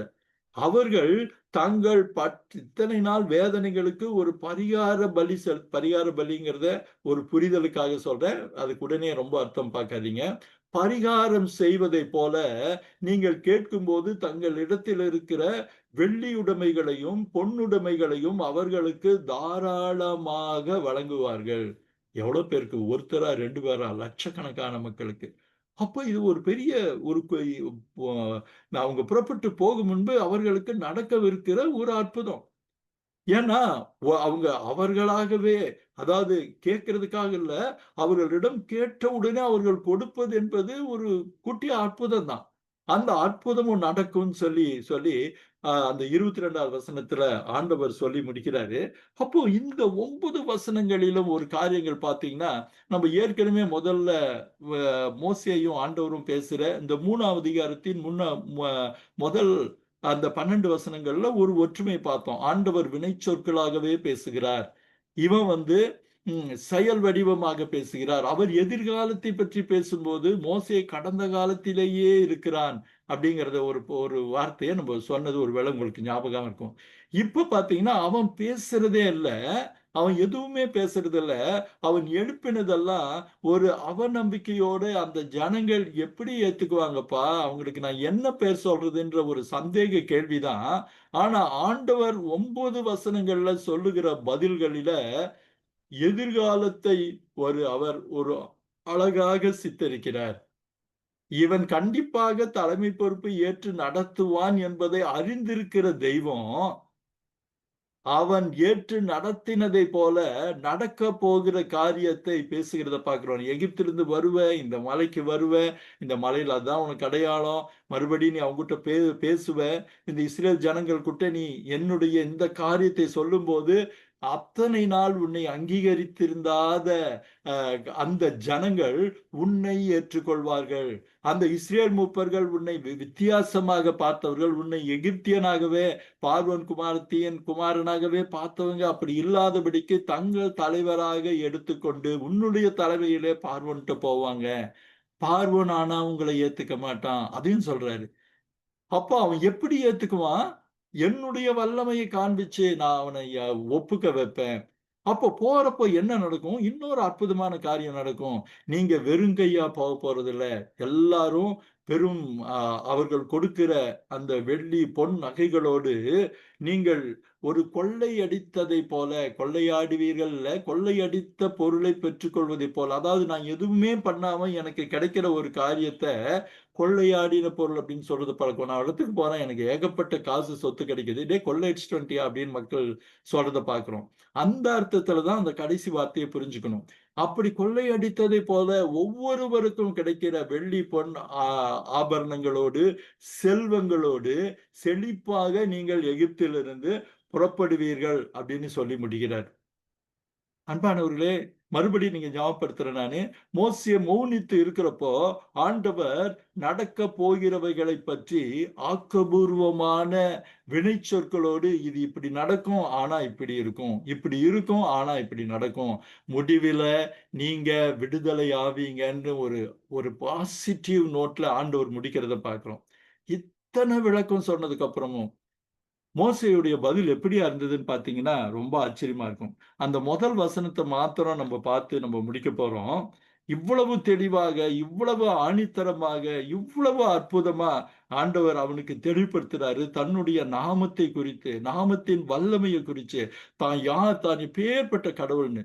நம்ம யாத்திராமத்துடைய ஆரம்பத்துல பார்க்கிறப்போ, யாத்திராமத்தின் நோக்கமே இன்ன காரியம்னு ஒரு விஷயத்தை சொன்னது நம்மளுடைய நேயர்களுக்கு, இந்த ஜூம் மீட்டிங் பார்க்கிறவங்களுக்கு ஞாபகம் இருக்கக்கூடும் நான் நம்புறேன். யாத்திரை ஆகமம் என்பதே ஒரு எபிரேய மக்களின் தெய்வமாக இருந்த யெகோவா தெய்வத்தை உலகம் முழுக்குமான தெய்வமாக கொண்டு வந்த கதைதான் அர்த்தம். ஏன்னா அந்த வாதைகள் மற்ற காரியங்கள் எல்லாம் இவரை போல யெகோவா தேவனை போல வேறு தெய்வமில்லை என்று முழு உலகமும் அறிந்து கொள்ளத்தக்கதாக. ஏன்னா எகிப்து தான் ஒரு நம்ம டாப் மோஸ்ட் இதா இருந்த காரியம். அங்க இருக்கிற எல்லா ஜனங்களும் இஸ்ரவேலின் தேவனே தேவன் என்று அறிந்து கொள்ளத்தக்கதாக நிரூபித்த காரியம் தான் யாத்ராமோ நம்ம இப்ப சொன்னது ஒருவேளை பலருக்கு ஞாபகமா இருக்கும். இப்ப அதே தேவன் சொல்றதை இது வரைக்கும் இந்த வசனம் வரைக்கும் 3வது அதிகாரம் முடியிற வரைக்கும் மோசேக்கு நம்பிக்கை வரலங்கிறது ரொம்ப ஒரு என்ன சொல்றது, ரொம்ப ஒரு ஆச்சரியமான விஷயம். அவனுடைய வசனத்தை பாருங்க. 4வது அதிகாரம் 1வது வசனத்தை மாத்திரம் பார்க்கலாம். மோசே அத்தனை சொன்னதுக்கு பிறகு எதிர்காலத்தை பற்றி ஒரு பெரிய சித்திரத்தையே ஆண்டவர் கொடுத்த பிறகு உனக்கு இப்படிதாண்டா நடக்கும்னு சொல்லி ஒரு சர்வ வல்லமையுள்ள கர்த்தர், முக்காலத்தையும் அறிந்திருக்கிற கர்த்தர், அதாவது இருக்கிறவராகவே இருக்கிற கர்த்தர் சொன்னதுக்கு பிறகு மோசேயோட பதில் பாருங்க. அவனுடைய 3வது சந்தேகத்தை கேட்கிறான். என் வாக்குக்கு செவிக்கணும். அப்படி சொன்னாலும் அவங்க கேட்க மாட்டாங்கப்பா. கர்த்தர் உனக்கு தரிசனமாகலன்னு சொல்லுவாங்க. அப்படி சொல்றதுக்கு நான் என்ன நிரூபணத்தை காண்பிப்பேன், நான் என்ன சொல்லுவேன் அப்படின்னு சொல்லி ஆண்டவர்கிட்ட கேட்கிற ஒரு பரிதாபத்தை 4வது அதிகாரத்துல நம்ம முதல் வசனத்துல பார்க்கிறோம். ஆண்டவர் அவனுக்கு அற்புதமா பதில் சொல்ல போறார். ரொம்ப அழகா அவர்கள் 2 பேரோட உரையாடல் தொடர்ந்து நம்ம அடுத்த ஜூம் மீட்டிங்ல பார்க்க போறோம். கடவுளின் அற்புத செயல்பாட்டை இதுவரைக்கும் பார்த்தோம். தொடர்ந்து நம்ம அடுத்த ஜூம் மீட்டிங்ல அந்த காரியத்தை பார்ப்போம். இப்போது நாம் கண்களை மூடி ஆண்டவரை நோக்கி பார்க்கலாம். அற்புதமான ஆண்டவரே, சுவாமி, உம்மை நீர் எங்களுக்கு வெளிப்படுத்தின இந்த அருமையான 3வது அதிகாரத்திற்காக நன்றி சொல்கிறப்பா. இதை நினைத்து பார்க்கும்போது, திரும்ப திரும்ப படிக்கும்போது, ஆண்டவரே, ஒரு மனுஷனுடைய வார்த்தையை கேட்டு அவனுக்கு பதில் தந்த தெய்வம் நீங்களவா சுவாமி. ஆண்டவரே, மோசேயின் நிலையிலே நாங்கள் பார்க்கிறோம் ராஜா. ஏனென்றால் நேற்றும் இன்றும் என்றும் மாறாத தெய்வம் நீராக இருக்கிறீர் என்றால், இன்றைக்கும் எங்கள் வாழ்க்கையிலே எங்கள் கேள்விகளுக்கு நீர் பதில் சொல்லுகிறவராகவே இருக்கிறீர் சுவாமி. ஆண்டவரே, ஒருவேளை நாங்கள் ஒரு தகுதியற்றவர்களாய் இருந்த போது கூட எங்களது சந்தேகங்கள் அபத்தமாகவும் ஆண்டவரே ஒன்றுமில்லாமல் இருந்தாலும் கூட பரலோகத்தின் தேவனானவர் எங்கள் சந்தேகங்களை போக்குகிற காரியங்களை நீர் எங்களுக்கு சொல்ல கிருபையும் இரக்கமும் தயவும் உள்ளவராயிருக்கிறேன். இதோ மோசைக்கு சொல்லுக உம்முடைய மகிமையை காண்பியும் என்று சொன்னபோது நீ சொன்னீரே சுவாமி, நான் உருக்கமும் இரக்கமும் நீடிய தாழ்ச்சியும் சாந்தமும் உள்ளவனாயிருக்கிறேன் என்று சொன்னீங்களப்பா. அந்த சாந்தத்தோடு இன்றைக்கும் எங்களுக்கு பதில் தரீங்க. இன்றைக்கும் எங்க சந்தேகங்களை போக்குறீங்க. இன்றைக்கும் எங்கள் காரியங்கள்ல உங்க பதில்கள் வந்து கொண்டுதான் இருக்கிறதப்பா. எங்களுக்கு நீர் சொல்லுகிற பதில்களை விளங்கிக் கொள்ளவும், அதை விசுவாசத்திலே இருக பற்றி கொள்ளவும் எங்களுக்கு உங்க இரக்கங்களை நீங்க கிடைக்க பண்ணுங்கப்பா. எங்களை தாழ்த்தி உங்க கரத்தில் ஒப்புக் கொடுக்கிறோம். எங்களை வெறுமையாக்கி உங்க கரத்தில் ஒப்புக் கொடுக்கிறோம் ஆண்டவரே. நீங்க தான் எங்களை ஆசீர்வதிக்கணும். உம்மை இன்னுமாய் அறிந்து கொள்ள, இன்னுமாய் புரிந்து கொள்ள கர்த்தர் கிருபை செய்யும்படியா ஜெபிக்கிறோம். எங்கள் முட்டாள்தனங்களை மன்னித்தருளும் சுவாமி. பல நேரங்களிலே உம்மை அறியாதபடி நாங்கள் சொல்லுகிற அபத்தங்களை மன்னித்தருளும் சுவாமி. நீர் எவ்வளவு அற்புதமான கர்த்தர் என்று மோசேயை பின்பாக உணர்ந்து உம்முடைய தாசனாக மாறினதை போல ஆண்டவரே, நாங்கள் உம்முடைய ஊழியக்காரர்களாக உம்மை அறிந்து கொண்டவர்களாக எங்களை நீர் மாற்றும்படியாய் நாங்கள் ஜெபிக்கிறோம். இந்த கூடுகையை நீர் ஆசீர்வதியும். வந்து கூடியிருக்கிற எல்லா மக்களையும் ஆசீர்வதியும். அவர்கள் உம்முடைய வெளிச்சத்தை கண்டவர்களாய் உம்முடைய காரியத்தை அறிகிறவர்களாய் இருக்க கர்த்தர் தான் கிருபை பாராட்டும் சுவாமி. எல்லாவற்றையும் அன்பின் தெய்வம் அருள்நாதர் யெகோவாவின் அற்புதமான நாமத்திலே பாதம் பணிந்து ஜெபங்களை ஏறெடுக்கிறோம். அப்பா லோஹிம். ஆமேன், ஆமேன். அன்பானவர்களே, இது உங்கள் நேரம். நீங்க உங்க கருத்துக்களை எங்க கூட தாராளமா பகிர்ந்துக்கலாம். உங்களுடைய சந்தேகங்கள் இருந்தா கூட சந்தேகங்கள் பகிர்ந்துக்கலாம். நம்ம அந்த சந்தேகங்களை ஆன வரைக்கும் நம்ம தீர்த்து வைக்க நாங்க முயற்சிக்கிறோம். இனி உங்கள் நேரம்.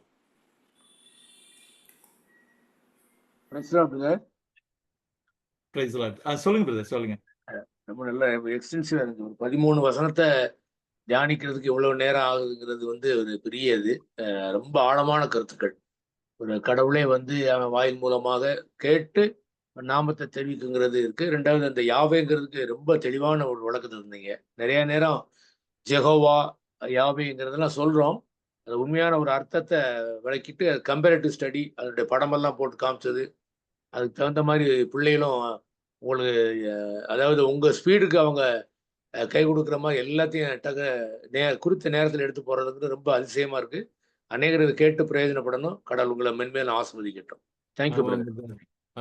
God's grace. உண்மையாலுமே ஆண்டவர் கிருபை தான் அவங்களும் கடகடன்னு மாத்துறது. ஆமா. அதனால உங்க கோப்பக்கும் வந்துட்டாங்க. நீ அடுத்து அப்படியே நீ நினைக்கிறதுக்குள்ள அவங்க டெலிபதி மாதிரி போயிடும் போல தெரியுது. ஆமா, அவங்களுடைய கமிட்மெண்ட் உண்மையாலுமே ஒரு பெரிய விஷயம். ஆமா, ஆமா. Thank you, thank you brother. Thank you brother, thank you brother.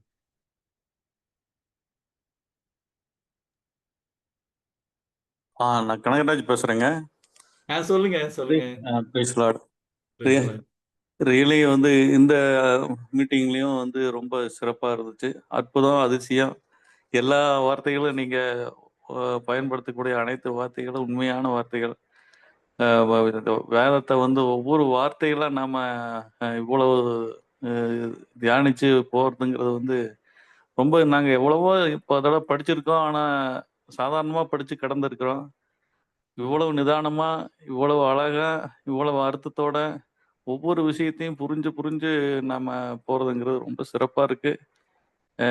அதுக்கு நீங்களும் உங்களுடைய டீமும் அதுக்கு பிரமாதமா அவர் சொன்னாரு. அந்த மாதிரியே சிறப்பா இது போயிட்டு இருக்கு. இது மென்மேலும் தொடரணும். நிறைய பேருக்கு ஆசீர்வாதமா இது இருக்கும் எதிர்காலத்துல அப்படிங்கிறத Amen. Amen. சொல்லிட்டு கர்த்தருக்கே மகிமை உண்டதாகன்னு சொல்லி இந்த இதுக்கு உங்களுக்கு வாழ்த்துலையும் சொல்லிக்கிறேன். ரொம்ப நன்றி. Thank you. Thank you. Thank you. Thank you so much.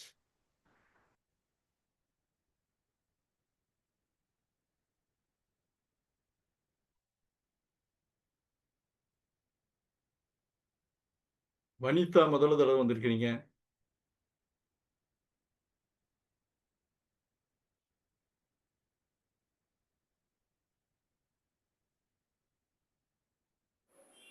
எல்லாரும் உங்க கருத்துக்களை சொல்லலாம். சொல்லலாம், தாராளமா சொல்லலாம். ரொம்ப யோசிக்காதீங்க. ரைட், நான் Jeyaraj Daniel. Brother, praise the Lord. So happy. ஆமா, பொண்ணு இன்னைக்கு எதிர்பாராத விதமா டக்குன்னு அலாம் வச்சு வந்துட்டேன். ஓ, ஸ்தோத்திரம் ஸ்தோத்திரம். ஆமா, ரொம்ப ரொம்ப சந்தோஷம் நீங்க வந்ததுல. ரொம்ப பிரயோஜனமா இருந்தது. ரொம்ப பிரயோஜனமா இருந்தது. உங்க Thank கடின you. ஆமா, ரொம்ப உங்களுடைய கடின உழைப்புக்கு ரொம்ப நன்றி. கர்த்தருக்குள்ள ஆசை. Thank you, brother. Thank you so much. So nice of you. ஆமா, ரொம்ப இன்ஃபர்மேட்டிவா இருந்தது. Oh, thank you, brother.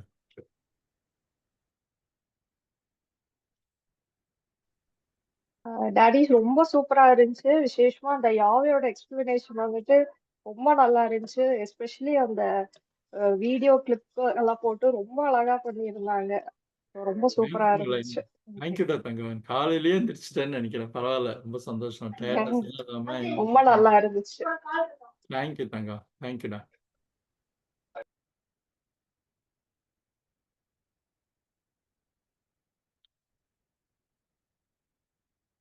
Sethuraman சாருடைய ஒய்ஃப் இருக்காங்களா? சேதுராமன் சார் இருக்காரா?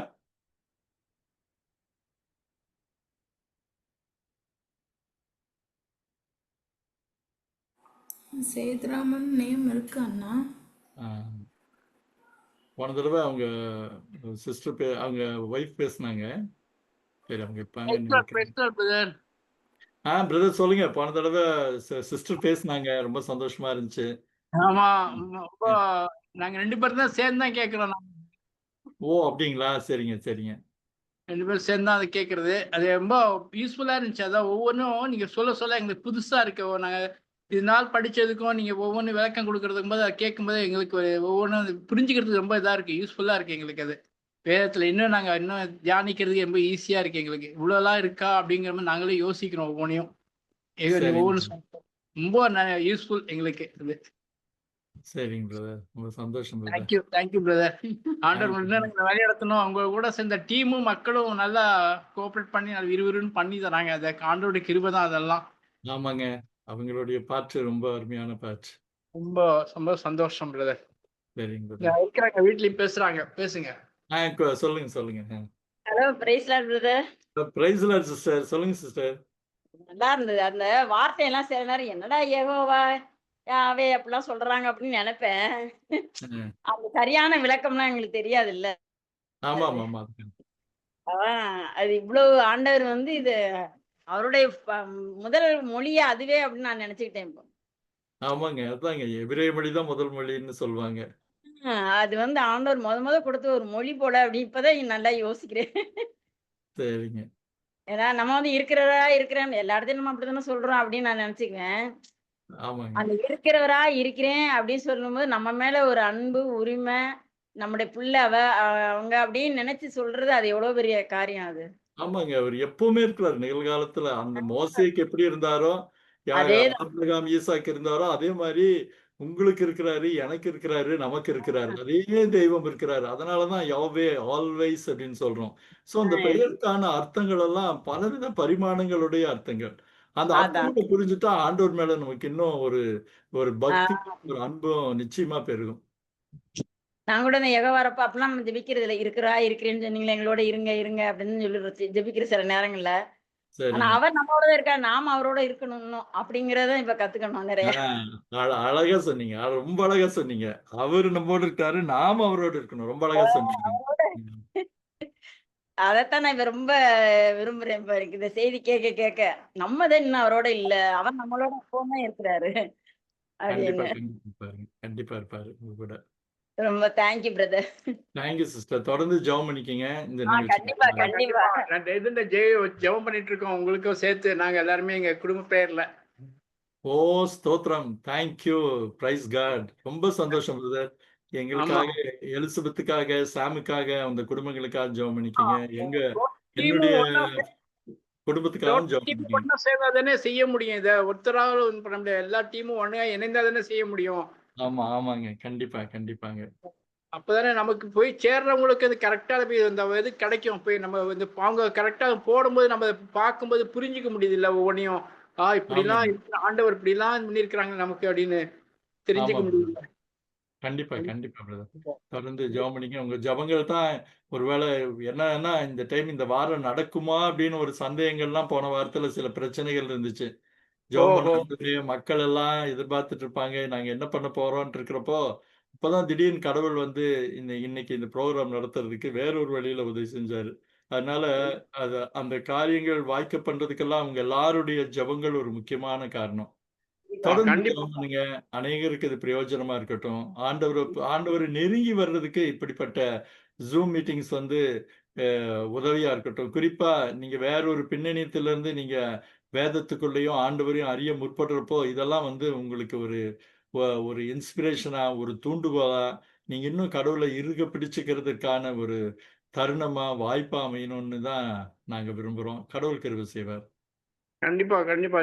Thank you for the all. Thank உங்க you. Thank you brother. Thank you. Thank you. Thank you for all the team also. Thank you. Thank you sir. Thank you.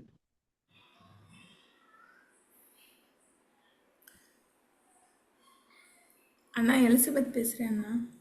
ஆ சொல்லு Elizabeth. அண்ணா எப்போதும் போல் ரொம்ப அருமையாக இருந்ததுண்ணா.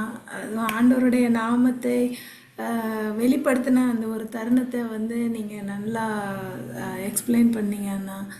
ஸ்தோத்திரம். எனக்கு அதே பயமா இருந்தது. எப்படி நான் சொல்லப் போறேனோ அப்படின்னு. மக்களுக்கு அது போய் சேர்ந்திருக்கு அப்படின்னு நினைக்கிறப்போ, எல்லா மகிமையும் அவருக்கு மாத்திரம்தான். எல்லா துதி கனமும் ஆமாண்ணா. அவருக்கு மாத்திரம்தான். அதில் வந்து நீங்கள் சொன்னீங்களா, நான் தான் அப்படின்னு. நான் தான்னு சொல்லக்கூடிய அந்த ஒரு இடத்துல இருக்க வேண்டியது அவர் மட்டும்தான். அது வந்து எனக்கு அது ரொம்ப இதாக இருந்துச்சுண்ணா. எனக்கு ரொம்ப நான் தான் நம்ம நிறைய விஷயத்தில் வந்து நமக்குள்ள அந்த நான் அந்த ஒரு எண்ணம் அல்ல, இல்லைன்னா அந்த ஒரு மேட்டிமை ஏதாவது வந்ததுன்னா நான் அப்படின்றது இல்லை, நம்ம இல்லை, நான் இல்லை, தேவன் மட்டும்தான் நான் சொல்லக்கூடிய வல்லமை உள்ளவர் அப்படின்ற அளவுக்கு நான் யோசித்தேன்னா, எனக்கு அப்படி வந்தது, தோணுச்சேன்னா. நான் தான் அப்படின்னு சொன்னார்ல, ஐ ஆம் தட் ஐ ஆம், நான் எப்போவுமே இருக்கிறேன் அப்படின்னு. ஏன்னா நம்மளால் எப்போவுமே இருக்க முடியாது.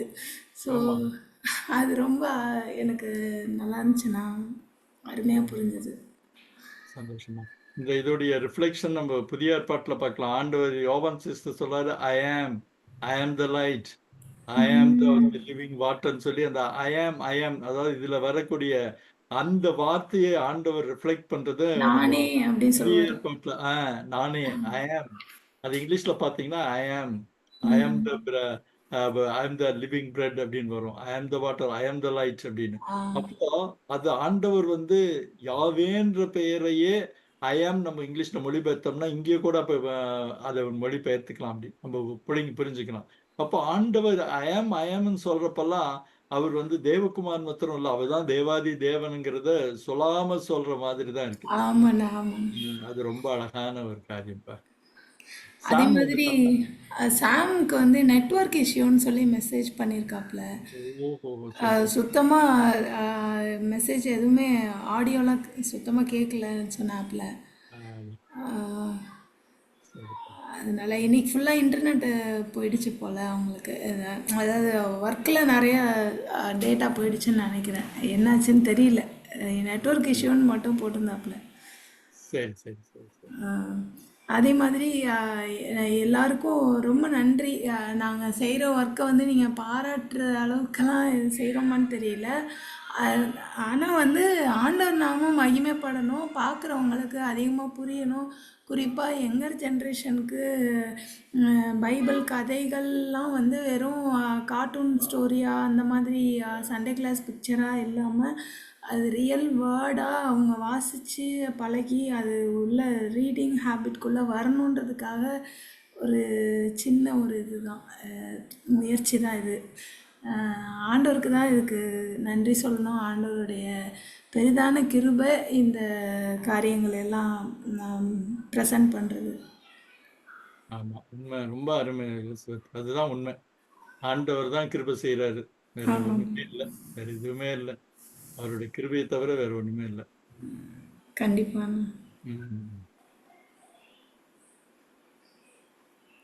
வேற யாராவது உங்கள் கருத்துக்களை சொல்லலாம். Aunty, Amutha aunty.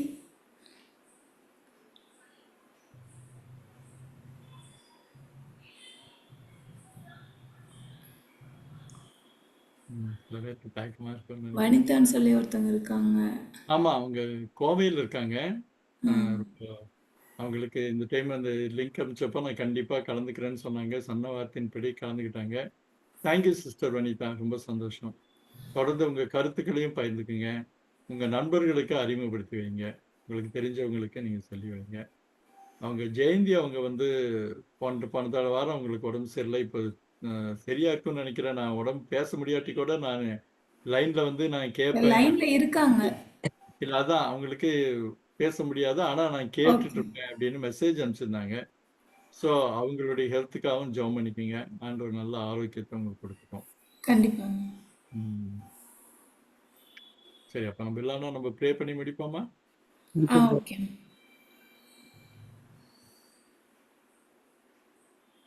ஜெபம் பண்ணுங்கப்பா.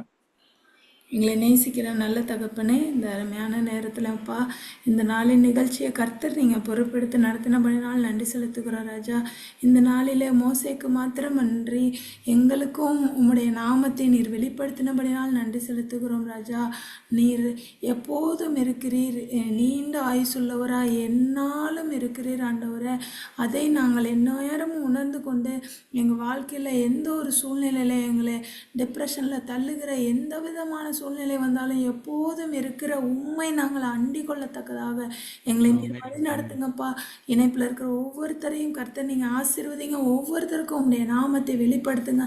உங்களுடைய கருத்தில் ஒப்பு கொடுக்குறோம். தொடர்ந்து இந்த நிகழ்ச்சி ஒவ்வொரு வாரமும் ஆண்டவரே நடைபெறதுக்கு எல்லா விதமான அனுகூலமான காரியங்களை கர்த்தர் நீங்கள் ஏற்படுத்தி கொடுங்க. அண்ணனை இன்னும் அதிகமாக வல்லமையாக எடுத்து பயன்படுத்துங்கப்பா. உங்களுடைய ஆளுகைக்குள்ளே முழுவதுமாக ஒப்பு கொடுக்குறோம். எல்லா துதியும் கனமும் மகிமையும் யெகோவாவாகிய உமக்கே செலுத்துகிறோம். இயேசு கிறிஸ்துவின் நாமத்தினால எங்கள் ஜெபங்களை ஏறெடுக்கிறோம். ஜீவனுள்ள நல்ல பிதாவே, ஆமென். ஆமென், ஆமென், ஆமென். Thank you all. இந்த Zoom நிகழ்ச்சிக்கு வந்த எல்லாருக்கும் என்னுடைய வாழ்த்துக்கள். பிரதர் என்ன சொல்ல வந்தீங்க? Okay, thank you brother. Good night sir. Thank you, thank you. So good night. God bless you all. மறுபடியும் நம்ம அடுத்த கூடுகையில் சந்திப்போம்.